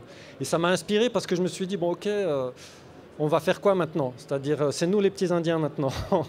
C'est nous qui sommes obligés en fait de nous retrouver avec nous-mêmes, obligés de penser à nos ressources, obligés de penser à une manière de s'adapter aussi à ce qui est en train de se passer. Et donc je pense que ça a été l'élan principal de l'écriture de ce livre. Ouais. Et que tu as écrit aussi de manière concomitante avec Fusion. En fait, tu peux nous en dire un peu plus de comment tu as mené l'écriture des deux livres Oui, je les ai écrits d'une manière assez originale, on va dire. C'est-à-dire que le manifeste paradisiaque, je l'ai commencé pendant le premier confinement et je l'ai terminé au début de cette année 2022. Mais entre deux, j'ai écrit Fusion. C'est-à-dire que c'est comme si le manifeste paradisiaque avait formé un écrin de jardinage autour de l'écriture de Fusion. Fusion qui est un livre vraiment axé sur le bouddhisme, le chamanisme et sur la diète. Et en fait, je l'ai écrit d'une traite en 6 mois. Pendant l'hiver 2020-2021. Donc j'ai commencé le manifeste paradisiaque, j'ai fait une pause, j'ai écrit Fusion et ensuite j'ai repris le manifeste paradisiaque. Voilà. Et j'ai trouvé intéressant cette différence de rythme entre ces deux livres parce que le manifeste est vraiment lié à la terre et au jardinage. Et il y a une sorte de lenteur et il y a une sorte de, je dirais, voilà, c'est assez cool. Avec la terre-mère, on peut faire les choses tranquillement, tandis que Fusion, il y avait une urgence. C'est-à-dire que mes esprits tutélaires du bouddhisme me disaient c'est maintenant qu'il faut clarifier l'enseignement, il faut vraiment faire ce lien entre bouddhisme et chamanisme, expliquer ce que c'est que la diète, parce que je pense que la diète nous permet aussi de comprendre ce qui se passe à un niveau global. C'est-à-dire que nous sommes tous un petit peu acculés dans nos vies, et c'est une forme de diète aussi. C'est-à-dire que cette traversée de ce tunnel un peu obscur, c'est une forme de diète aussi d'un point de vue chamanique. Et donc comprendre les principes et comprendre aussi que nous ne sommes jamais seuls dans ce tunnel, jamais seuls dans la diète, c'est vraiment important. Ouais. Donc voilà, les deux livres se sont écrits plus ou moins sur la même période, mais il y en a un qui a on va dire, englobé l'autre. Ouais. Et justement, alors, du coup, par rapport à ce que tu dis quand tu écris tes livres, que tu les reçois, donc de quelle manière? Alors quand c'est mère et que c'est avec les voyages d'ayahuasca, on comprend que c'est des visions que tu as. Pour le manifeste paradisiaque, par exemple, comment ça s'est présenté dans ce que tu as pu... C'est pas des canalisations, mais cette voix et ce moment où on te dit, vas-y, il faut l'écrire là, quoi. C'est une forme de canalisation, Ouais. effectivement. Mais en fait, chaque livre a ses esprits. Mère, c'était vraiment comment dire, les esprits de la forêt amazonienne et la forêt en elle-même qui m'a accompagné pendant 3 ans, pendant toute l'écriture du livre. Alors, il y a eu la diète au Pérou et ensuite je suis rentré en France et en Suisse. Sans prendre de plantes, j'ai continué à me connecter à l'esprit de la forêt en méditant, etc. Pendant toute la durée de l'écriture du livre, ça a duré 3 ans. Donc là, c'était une énergie spécifique. Ensuite, le manifeste paradisiaque, c'est vraiment les plantes de mon jardin qui m'ont inspiré. C'est-à-dire que je jardinais. Tu peux raconter, oui, d'ailleurs, qu'il y a même des plantes que tu as diétées, en fait, comme le romarin, c'est ça? L'origan. Oui, exactement. Oui, certaines des plantes. En fait, chaque chapitre du manifeste paradisiaque porte le nom d'une plante ou d'un animal. Et c'est soit une plante que j'ai diétée ou un animal que j'ai rencontré dans mon jardin. Donc, je jardinais. J'ai profité en fait du confinement pour faire une saison de jardinage exceptionnelle parce qu'on est rarement chez soi tout le temps à jardiner, quoi. Et vraiment, le texte me venait en jardinant, c'est-à-dire les mains dans la terre. Je faisais un petit peu de défrichage. J'avais l'idée d'un chapitre, ok. Ensuite, il y a eu l'anecdote avec Madame Piquet-Pêche qui a foncé contre une vitre et que j'ai recueilli. Et je me suis dit, tiens, je vais écrire un chapitre là-dessus, etc. Donc ce sont vraiment les esprits du jardin qui sont dans le manifeste paradisiaque. Alors que fusion, c'est une fusion. C'est-à-dire que j'ai fait une diète pendant cet hiver 2020-2021. Une diète bouddhiste, c'est-à-dire que pendant 6 mois, j'ai respecté les préceptes avec une alimentation inspirée de la diète amazonienne pour me connecter aux esprits tutélaires comme Sangye Menla que j'ai montré tout à l'heure. Et c'est ce Bouddha bleu, le Bouddha de la guérison, qui m'a vraiment dirigé pendant l'écriture de Fusion. Donc différents types d'esprits, différents livres. Le Bouddha qui est accroché sur ton chêne dans ton jardin.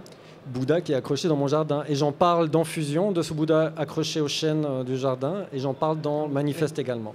Voilà, parce que je voulais faire le lien entre les deux. Ouais. Par rapport à la période qu'on vit, donc bon, voilà, tout ce qui est lié à voilà, le langage de la Pachamama qu'on a dans Mère. Aujourd'hui, c'est, à ton avis, voilà, au jardin que cette problématique-là, elle peut se résoudre à titre individuel et du coup à titre collectif? Oui, alors déjà, premièrement, en jardinant le cœur, vu que l'espace sacré primordial, le jardin primordial pour la forêt, c'est notre cœur. Donc déjà, il faut jardiner son propre cœur, c'est-à-dire s'occuper de soi, faire, preuve de clarté et de compassion, voilà, pour nettoyer son cœur. Donc ça, c'est l'aspect spirituel, c'est l'aspect, je dirais, introspectif du travail. Et ensuite, se reconnecter à la nature et une manière vraiment viscérale et alimentaire même de se reconnecter à la nature, c'est de jardiner. Voilà. Donc il y a les deux. Je pense qu'on peut aujourd'hui, on est dans une période d'une intensité vraiment assez extrême, où les choses se font sur plusieurs couches de réalité en même temps. Donc on peut travailler sur soi, on peut travailler sur le jardin, tout ça est lié. Mais moi, dans mon travail de guérisseur, mon jardin me permet vraiment de me ressourcer. C'est-à-dire que les après-midi de jardinage que je m'offre de temps en temps, je dis de temps en temps parce qu'en ce moment, c'est une vie assez trépidante. La preuve, je suis ici et pas au jardin. Mais comme le dit Yves Guillen, que je cite au début du manifeste, Yves Guillen qui est un jardinier en Bretagne que j'admire beaucoup et que j'ai rencontré, un quart d'heure de jardinage par jour, c'est vraiment c'est la clé de la santé mentale et aussi physique, c'est-à-dire juste jardiner un petit peu ou être en contact avec la nature. Ce que j'entends par jardiner, c'est peut-être aussi aller se promener dans un parc ou être en contact avec les arbres. C'est vraiment le jardinage au sens large. Il y a un aspect contemplatif aussi, il y a l'aspect design, c'est-à-dire l'aspect de vraiment regarder la manière dont la nature nous parle. Tu peux justement nous dire 2 mots sur ce divine design de la permaculture et la manière dont on envisage... Oui, donc en permaculture, il y a une série de principes. En fait, il y a 12 principes dans la permaculture.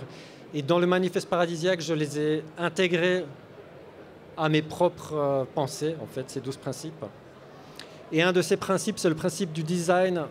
Alors le mot est anglais parce que la permaculture a été inventée par des Australiens, qui sont les pionniers de la permaculture dans le désert australien, etc., dans des conditions vraiment très difficiles. Les terres les plus arides. Voilà, quoi. les terres les plus arides, de faire pousser des choses en plein désert.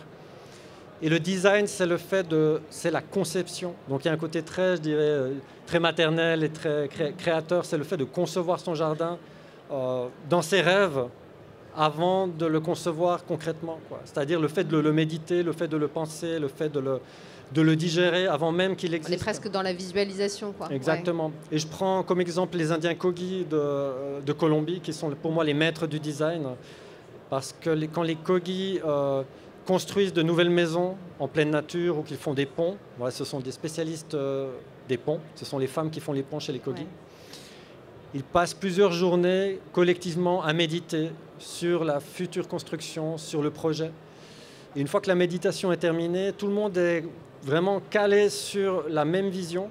Et ensuite, ils construisent les choses d'une manière parfaite et très rapidement parce qu'il y a eu cette période de méditation, cette période de conception et de design qui s'est faite dans l'invisible avant.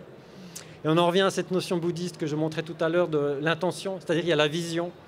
La vision, c'est la première étape, et ensuite vient l'intention, la parole, l'acte, etc., quoi. Donc tout découle de la vision, et le fait d'être des rêveuses ou des rêveurs, le fait de vraiment s'entraîner à penser les choses avant de les accomplir, et d'être dans une forme d'enthousiasme dans ce travail de design, c'est vraiment très important, et c'est ça qui fait que ça fonctionne, en fait, quoi. Ouais. Et on retrouve quelque part une sorte de voie alchimique un peu voilà, au jardin, dans la transformation de soi, comme tu peux en fait la rencontrer peut-être quand tu prends une voie chamanique, quand tu prends une voie spirituelle, et on revient aux toutes petites choses. Oui, et jardiner, c'est un vrai travail spirituel, c'est-à-dire que c'est un travail thérapeutique, presque psychanalytique, c'est-à-dire qu'on est vraiment face à soi-même, dans ses échecs, dans ses réussites. Ça peut sembler très trivial dit comme ça, mais la jardinière ou le jardinier a sa volonté aussi de réussir son jardin. Et parfois, il y a des fails totales. Une mise en forme de cette adversité qui peut être un règlement de conflit intérieur à travers la nature qui t'accompagne. On est vraiment face aussi à ce qui se passe climatiquement. Moi, je donne un exemple dans le livre, par exemple, justement, la fameuse période de 2020, le confinement super au jardin. Je réussis merveilleusement bien mes semis parce que je suis là tous les jours. Je réussis merveilleusement bien mes plantations d'ornementales et tout. Et au mois de juin de la même année, une tempête de grêle qui a tout ravagé. C'est-à-dire qu'en 1 heure, mon super jardin de confinement a été entièrement ravagé. Et en fait, ça nous met face à des émotions qui sont vraiment archaïques parce que dans le jardin, il y a la survie. Ça nous ramène vraiment aux choses fondamentales, quoi. C'est-à-dire que j'ai raté. Et il y a cette notion aussi de, comment dire, d'ingratitude qui remonte à la surface. J'en parle dans Mère en faisant référence à Manon des Sources, à Marcel Pagnol, et au fait que la source. Oui, et au fait que la tempête vient dévaster en fait le beau jardin qu'on s'était promis, la promesse du jardin. Là, on rejoint le bouddhisme avec l'impermanence. Alors là, pour le coup, c'est impermanent, effectivement. Et la résilience, c'est-à-dire que ce qui se passe ensuite, c'est que certaines plantes vont survivre à la catastrophe. Et je prends l'exemple dans le livre du topinambour, qui est une plante vraiment la plus basique de chez basique, qui est un cadeau D'ailleurs, le topinambour, pour information, qu'ont mangé nos grands-pères, nos grands-mères, nos arrière-grands-parents pendant les 2 guerres mondiales, est une plante qui vient des Caraïbes. C'est le nom d'une tribu d'Indiens. Les Topinambas, c'est le nom d'une tribu. Donc, encore une chose qui vient de là-bas, la pomme de terre, la tomate, etc. Et le topinambour également. Et donc, suite à cet orage et à cette grêle qui a dévasté mon jardin, les topinambours sont revenus à la charge. Et c'était un petit peu les chefs d'orchestre de cette renaissance. C'est-à-dire que le jardin, pour finir, a repris en prenant du retard sur la saison, quoi. Mais la plupart des plantes ont repris, et le fait de voir cette renaissance, même après une grande catastrophe, après une dévastation, en fait, c'est un message d'espoir que nous donne la nature, vraiment d'une manière très concrète, au jardin, au jour le jour, voilà. On va te montrer que c'est possible, hop, ça revient, quoi. Et ça fait du bien, tout simplement. La guérison de la terre qui se guérit elle-même, quoi. Ouais.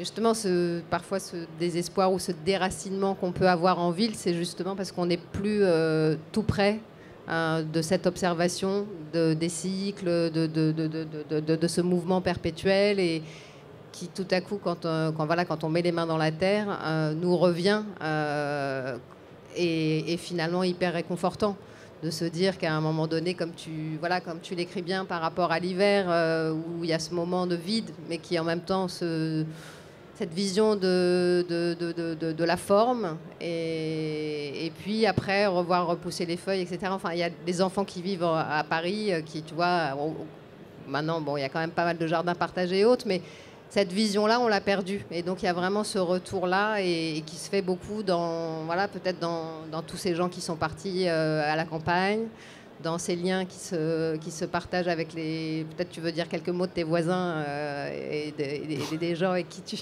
t'échanges. Non, mais parce que cette notion du collectif, dans ce retour au jardin, elle est belle, et c'est ce qui va aussi sûrement faire ce nouveau monde qu'on est en train de... Oui, il y a vraiment la notion de l'espérance qui est dans l'espace sacré, c'est-à-dire que dans Merge, il y a un chapitre dans lequel j'explique justement le sanctuaire préserve l'espérance, c'est-à-dire l'espoir, la boîte de Pandore. Hein.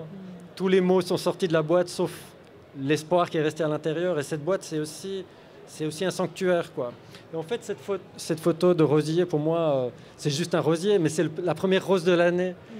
Et tout l'espoir est là. Et cette rose, on peut en parler justement avec les voisins ensuite. Ouais. C'est-à-dire qu'il y a un aspect de reconnexion sur des choses très, très simples et très basiques avec le voisinage. Et ça, c'est une chose que les personnes qui se lancent en permaculture connaissent bien. C'est-à-dire moi, j'ai beaucoup de plaisir à parler avec les anciens. On a pas mal déménagé avec Angéline et à chaque fois, on a recréé un jardin selon les circonstances, etc. Et il y a plusieurs sujets qui sont des sujets, je dirais, phares de la reconnexion avec le cercle des voisins. Il y a la pluie et le beau temps, il y a la politique, il y a ces choses-là. Il y a les animaux de compagnie aussi, c'est un super sujet, hein, je vous recommande beaucoup. Et il y a également le jardin, c'est-à-dire parler des récoltes, parler de ce qui fonctionne, parler de ce qui ne fonctionne pas. Et c'est vraiment toujours un plaisir de s'échanger des idées, de se donner des conseils, de savoir que ça a bien fonctionné, etc. Et moi, j'ai beaucoup appris justement en côtoyant des jardiniers un petit peu de toutes les générations, y compris mes grands-parents lorsque j'étais enfant, qui étaient agriculteurs et qui avaient un jardin vivrier, quoi. C'est-à-dire qu'à l'époque, les gens dans les campagnes étaient entièrement autonomes, quoi. Donc, ils dépendaient entièrement de leur jardin. Il y avait un côté vraiment sacré. Je me souviens avec ma grand-mère, on allait dans son jardin. C'est elle qui s'occupait du jardin. C'est vraiment très traditionnel. Hein. Et c'était magnifique. Et on se nourrissait de ça. C'est-à-dire que c'est vraiment l'espoir de la subsistance aussi, quoi. Dans ton parcours, toi, d'enfant, justement, comme tu me racontais là, que tu avais grandi plutôt dans des immeubles, mais il y avait ce lien quand même avec la nature qui a germé rapidement, sans reprendre l'ensemble de ton histoire. Mais voilà comment le fil se déroule entre quand tu es avec tes grands-parents au jardin et puis après sur les routes et plongé dans le chamanisme et le bouddhisme. J'ai l'impression que chacun de nous, on choisit un itinéraire dans cette vie présente, par exemple, une somme d'expériences à expérimenter pour comprendre certaines choses. Et moi, j'ai eu la chance de vivre dans un environnement où j'ai compris en même temps les personnes qui vivent dans des immeubles, parce que j'ai vécu toute mon enfance dans un immeuble, tout en ayant une famille d'agriculteurs. Donc il y avait vraiment un lien. Il y avait les deux extrêmes, ce qui fait que je comprends les citadins parce que je viens de là aussi, et je comprends les personnes qui vivent à la campagne parce que je viens de là aussi en même temps, quoi. Mais à chaque fois que, comme je le disais tout à l'heure, moi, que je vais en ville, je me connecte vraiment à la beauté de la nature qui est présente telle qu'elle est.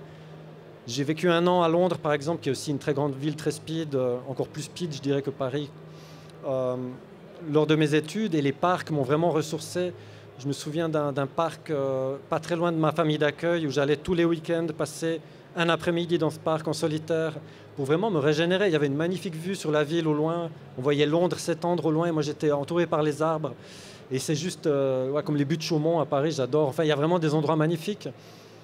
Et comme tu l'as dit tout à l'heure, je trouve ça intéressant, le fait de voir le cycle naturel, c'est-à-dire le cycle de la résilience, le fait d'être en contact avec la renaissance des plantes, le fait de vraiment le ressentir dans son quotidien, ça apaise quelque chose et ça guérit quelque chose qui est du domaine de l'angoisse existentielle. Ouais. On en revient à cette notion de primate arboricole qui vit en ville, parce qu'on a, par nécessité, quoi. Là, moi aussi, hein, je suis en contact avec la ville par nécessité, etc. Mais le fait de savoir que la nature est quand même là, partout présente, ça fait du bien.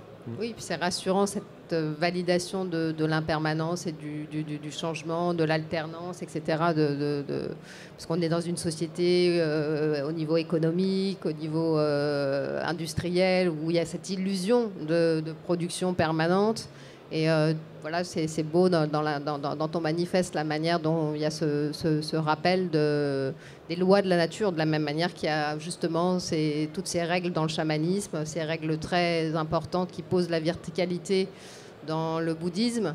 Et voilà, et je trouve que tu as réussi à faire à la fois dans le manifeste, un résumé de tout ce qu'il y a dans le reste de tes livres, mais avec des coccinelles, et les plus petites choses. Je me suis bien éclaté en écrivant ce livre, effectivement. Ouais. Et par rapport à l'aspect nature, il est important aussi de se souvenir que nous sommes la nature, c'est-à-dire que nous sommes le végétal, nous sommes l'animal, nous sommes le minéral, c'est-à-dire que se regarder dans le miroir, c'est regarder une plante verte aussi. C'est-à-dire que la nature, elle est partout présente parce que nous sommes la nature. Et j'essaie beaucoup de me concentrer lorsque je suis dans des périodes où je n'ai pas le temps forcément d'être plongé au jardin ou complètement concentré sur la nature en tant que telle, de me souvenir que tout vient de la nature, c'est-à-dire que toutes les choses qui nous entourent viennent des ressources naturelles, c'est-à-dire même cette salle, même la musique qu'on entend, même tout. Même les choses, tout ce qui est technologique, tout vient de la nature, tout a été extrait de la nature. Et il y a un aspect sacré dans le respect de cette matérialité aussi. Les fameux outils de jardinage. Il y a un chapitre sur les outils de jardinage. Je m'éclate bien avec les outils. Oui, parce que ce sont des objets, un fer de bêche, c'est du métal, et quelqu'un, quelque part sur la planète Terre, a dû extraire ce métal. Et le travail dans les mines, ce n'est pas un travail facile, remonter toute la chaîne humaine qui relie... Exactement. Ouais.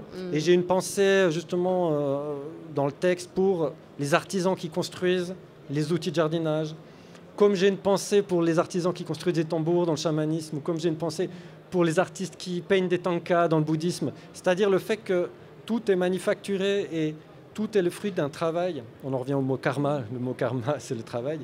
Et que...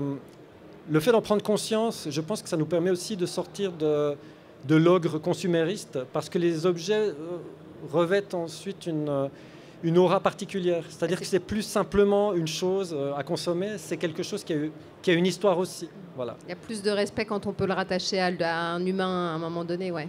C'est ça. Ça me rappelle une randonnée dans les Pyrénées, justement à la cascade d'Ars, la fameuse cascade, où j'avais pris conscience... en regardant les montagnes, du fait qu'en fait c'est de la poussière d'étoiles, c'est-à-dire que tout ça c'est de la poussière d'étoiles, c'est-à-dire que cette roche, ce caillou sur lequel je marche avec mes chaussures de randonnée, ce caillou est 1000 fois plus vieux que moi. Il y a cette phrase de Hubert Reeves qui dit quand vous touchez vos doigts, vous touchez à des poussières d'étoiles. Oui, c'est ça. Ouais. Donc cette notion de prendre conscience de l'importance de ce qui est. Et on en revient à la notion de mémoire et à la notion de généalogie, parce que tout a une généalogie, même cette bouteille d'eau a une généalogie, c'est-à-dire que l'eau qui est dans cette bouteille vient des monts de la Cône, très belle région d'ailleurs près de Toulouse. Hein. Chaque molécule de plastique a été transformée, etc. Donc cette notion vraiment de respect, même des choses triviales. Et ça, on l'apprend vraiment en profondeur au jardin, parce qu'on est face à sa propre création et à ses propres, je dirais, à ses propres manquements et à parfois ses maladresses de jardinier. Il m'est arrivé de couper des choses que je ne devais pas couper, de tuer des... Parfois, on tue des animaux, il y a des, entre guillemets, des nuisibles et on ne sait pas trop comment les gérer. Donc on fait des erreurs et on apprend, et c'est vraiment une école de la vie qui nous met en contact avec cet aspect sacré de tout ce qui est, tout simplement. Ouais. Qui reprend quand même vraiment les principes du chamanisme et notamment dans le fait de demander l'autorisation avant de couper quelque chose. Donc il y a vraiment au jardin les graines du chamanisme et d'une certaine manière du bouddhisme. Et du coup, pour nous, les Parisiens, est-ce que tu aurais un conseil en termes de pratique voilà, chamanique, pratique de jardin? Alors, j'ai une vision et un conseil. Merci de me tendre la perche, quoi. Donc, une vision que j'ai pas mise dans mer, mais qui m'avait été communiquée par la forêt pendant les cérémonies au Pérou. J'ai reçu un enseignement sur la France et sur Paris. C'était en 2016. Hein, sur l'importance de Paris, qui est une ville qui rayonne dans le monde entier. Moi, je ne suis pas français, je suis suisse, et je peux vous dire que vu de l'extérieur, tout le monde aime Paris. C'est la ville de l'amour, c'est la ville lumière, etc. Et en fait, l'autre jour, je suis venu justement pour cette série de conférences, et j'étais sur l'autoroute, et je voyais au loin la Tour Eiffel, et je parle à la Tour Eiffel. Pour moi, c'est un esprit allié, qui m'a été montré par la forêt amazonienne. Elle m'a expliqué que c'est un phare qui éclaire le monde, avec la pensée ou l'histoire de la pensée française, qui est une histoire de la pensée très importante dans l'histoire de la philosophie, dans l'histoire de l'humanité, dans l'histoire aussi de l'art. Énergétiquement, ça a laissé quelque chose de très lumineux. La France, c'est de la bombe, les amis. Et c'est un Suisse qui vous dit ça. Donc je pense que la France, c'est un pays qui est central et qui est très important aussi dans ce qui est en train de se passer. Voilà. Même si en ce moment, c'est un peu le marasme et qu'on ne voit pas trop vers quoi ça va aller, quoi. J'ai vraiment... Je suis amoureux de la France et je suis amoureux d'une Française et je vis en France par choix parce que je pense que ce pays est extrêmement important et la forêt amazonienne me l'a montré. Et c'est un pays qui sera déterminant pour la suite parce que le monde entier regarde la France. Lorsqu'il se passe quelque chose en France, lorsqu'il y a de la manifestation en France, lorsqu'il y a de la révolte en France, tout le monde regarde. Hein. Le monde extérieur, c'est-à-dire qu'il y a vraiment un esprit critique au sens, je dirais, positif du terme, qui est fondamental en France et qui est sain et qui est important pour la planète tout entière. Voilà, parole de Suisse. Ouais. Un terreau lumineux. Et du coup, pour les grandes villes, quand on est un peu contraint, on va dire, de rester dans les grandes villes, est-ce que c'est un peu comme pousser dans un jardin, dans une terre très très aride ou très difficile? Et quel conseil tu aurais par rapport à ça? Guide de survie pour... Oui, bon, après, mes conseils, c'est ce que je fais aussi. C'est-à-dire de la méditation. Voilà, c'est le jardinage intérieur. C'est retrouver son centre, retrouver son axe, retrouver le sacré. Et que tu sois en ville, que tu sois au pied du Shivling ou que tu sois au jardin, ça ne change rien. Parce que cette force-là, elle est présente partout. Ensuite, c'est de se connecter aux esprits de la ville également. C'est-à-dire qu'il y a aussi des arbres, il y a aussi de la nature, il y a aussi des forces bienveillantes en ville. Et il y a... en fait, cette diversité humaine et cette espèce de flamboyance de la ville, elle est très belle. Et il ne faut jamais l'oublier. Voilà.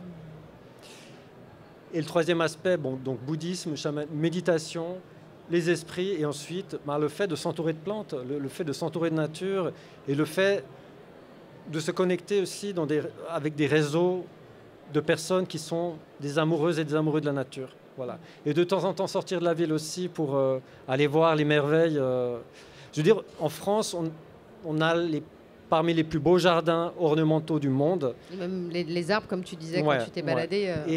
Par exemple, je ne saurais dire le département, mais du côté de Dieppe. Dans le nord plutôt, juste au nord de Paris, quelques heures. Il y a un jardin ornemental, les amis. Allez le visiter au moins une fois dans votre vie.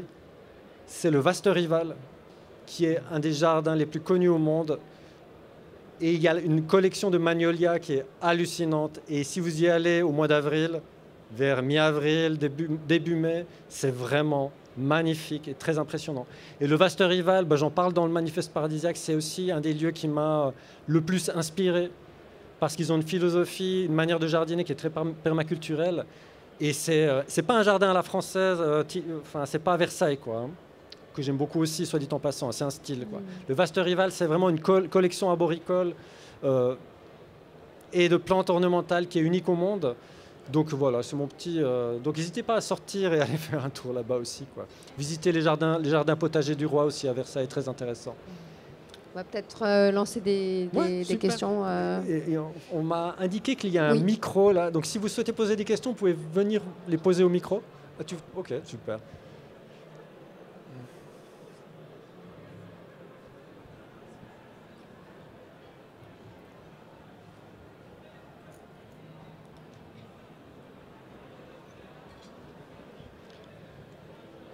Donc tout d'abord, merci de nous avoir suivis jusqu'ici. C'est cool. Et si vous avez des questions, ben, le micro est à votre disposition. S'il n'y a pas de questions, c'est OK aussi. Hein.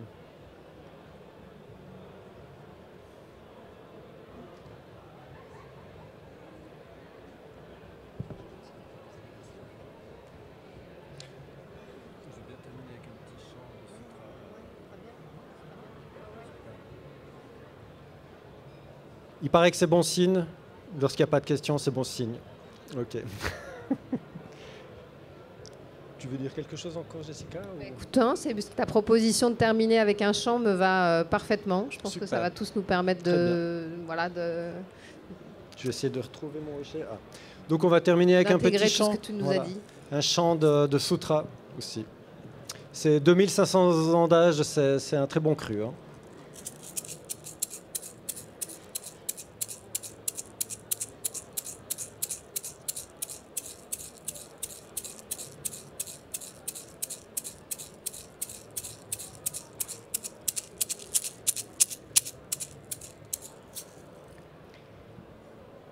Kama sakomi kama dayado kama yoni kama bandhu kama patisarano yam kamam karisami kalyanam va papakam va tassa Dayado Bhavesamiti.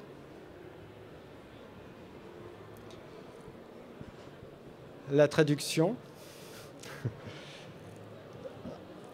Kama, kama sakomi, kama dayado, kama, kama, kama, kama, kama, kama, karma. Kama sakomi, je suis mon action. Être, du verbe être, je suis mon action. Kama dayado, je suis l'héritière ou l'héritier de mon action. Kama yoni, je suis le fruit de mon action, ou je suis né de mon action. Yoni, c'est le sexe de la femme. Kama bandhu, je suis lié à mes actions. Il est fort le Bouddha quand même. Hein. Avec le Bouddha, c'est tout de suite assez... Kama patisarano, je suis protégé par mes actions. Sous-entendu, lorsqu'elles vont dans le sens du dharma, c'est-à-dire dans la bienveillance, etc., dans le respect.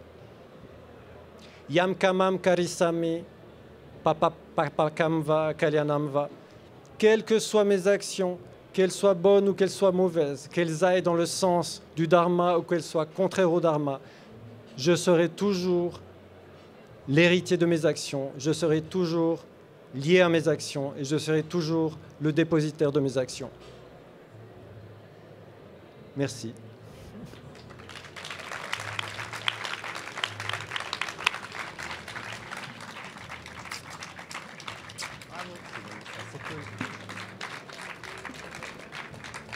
Merci, merci, merci. Donc je crois que la suite, c'est l'exposition des illustrations qui se trouve dans la bibliothèque juste à côté et je vais signer, c'est ça, des ouvrages. Ouais. Super. Merci, hein, merci.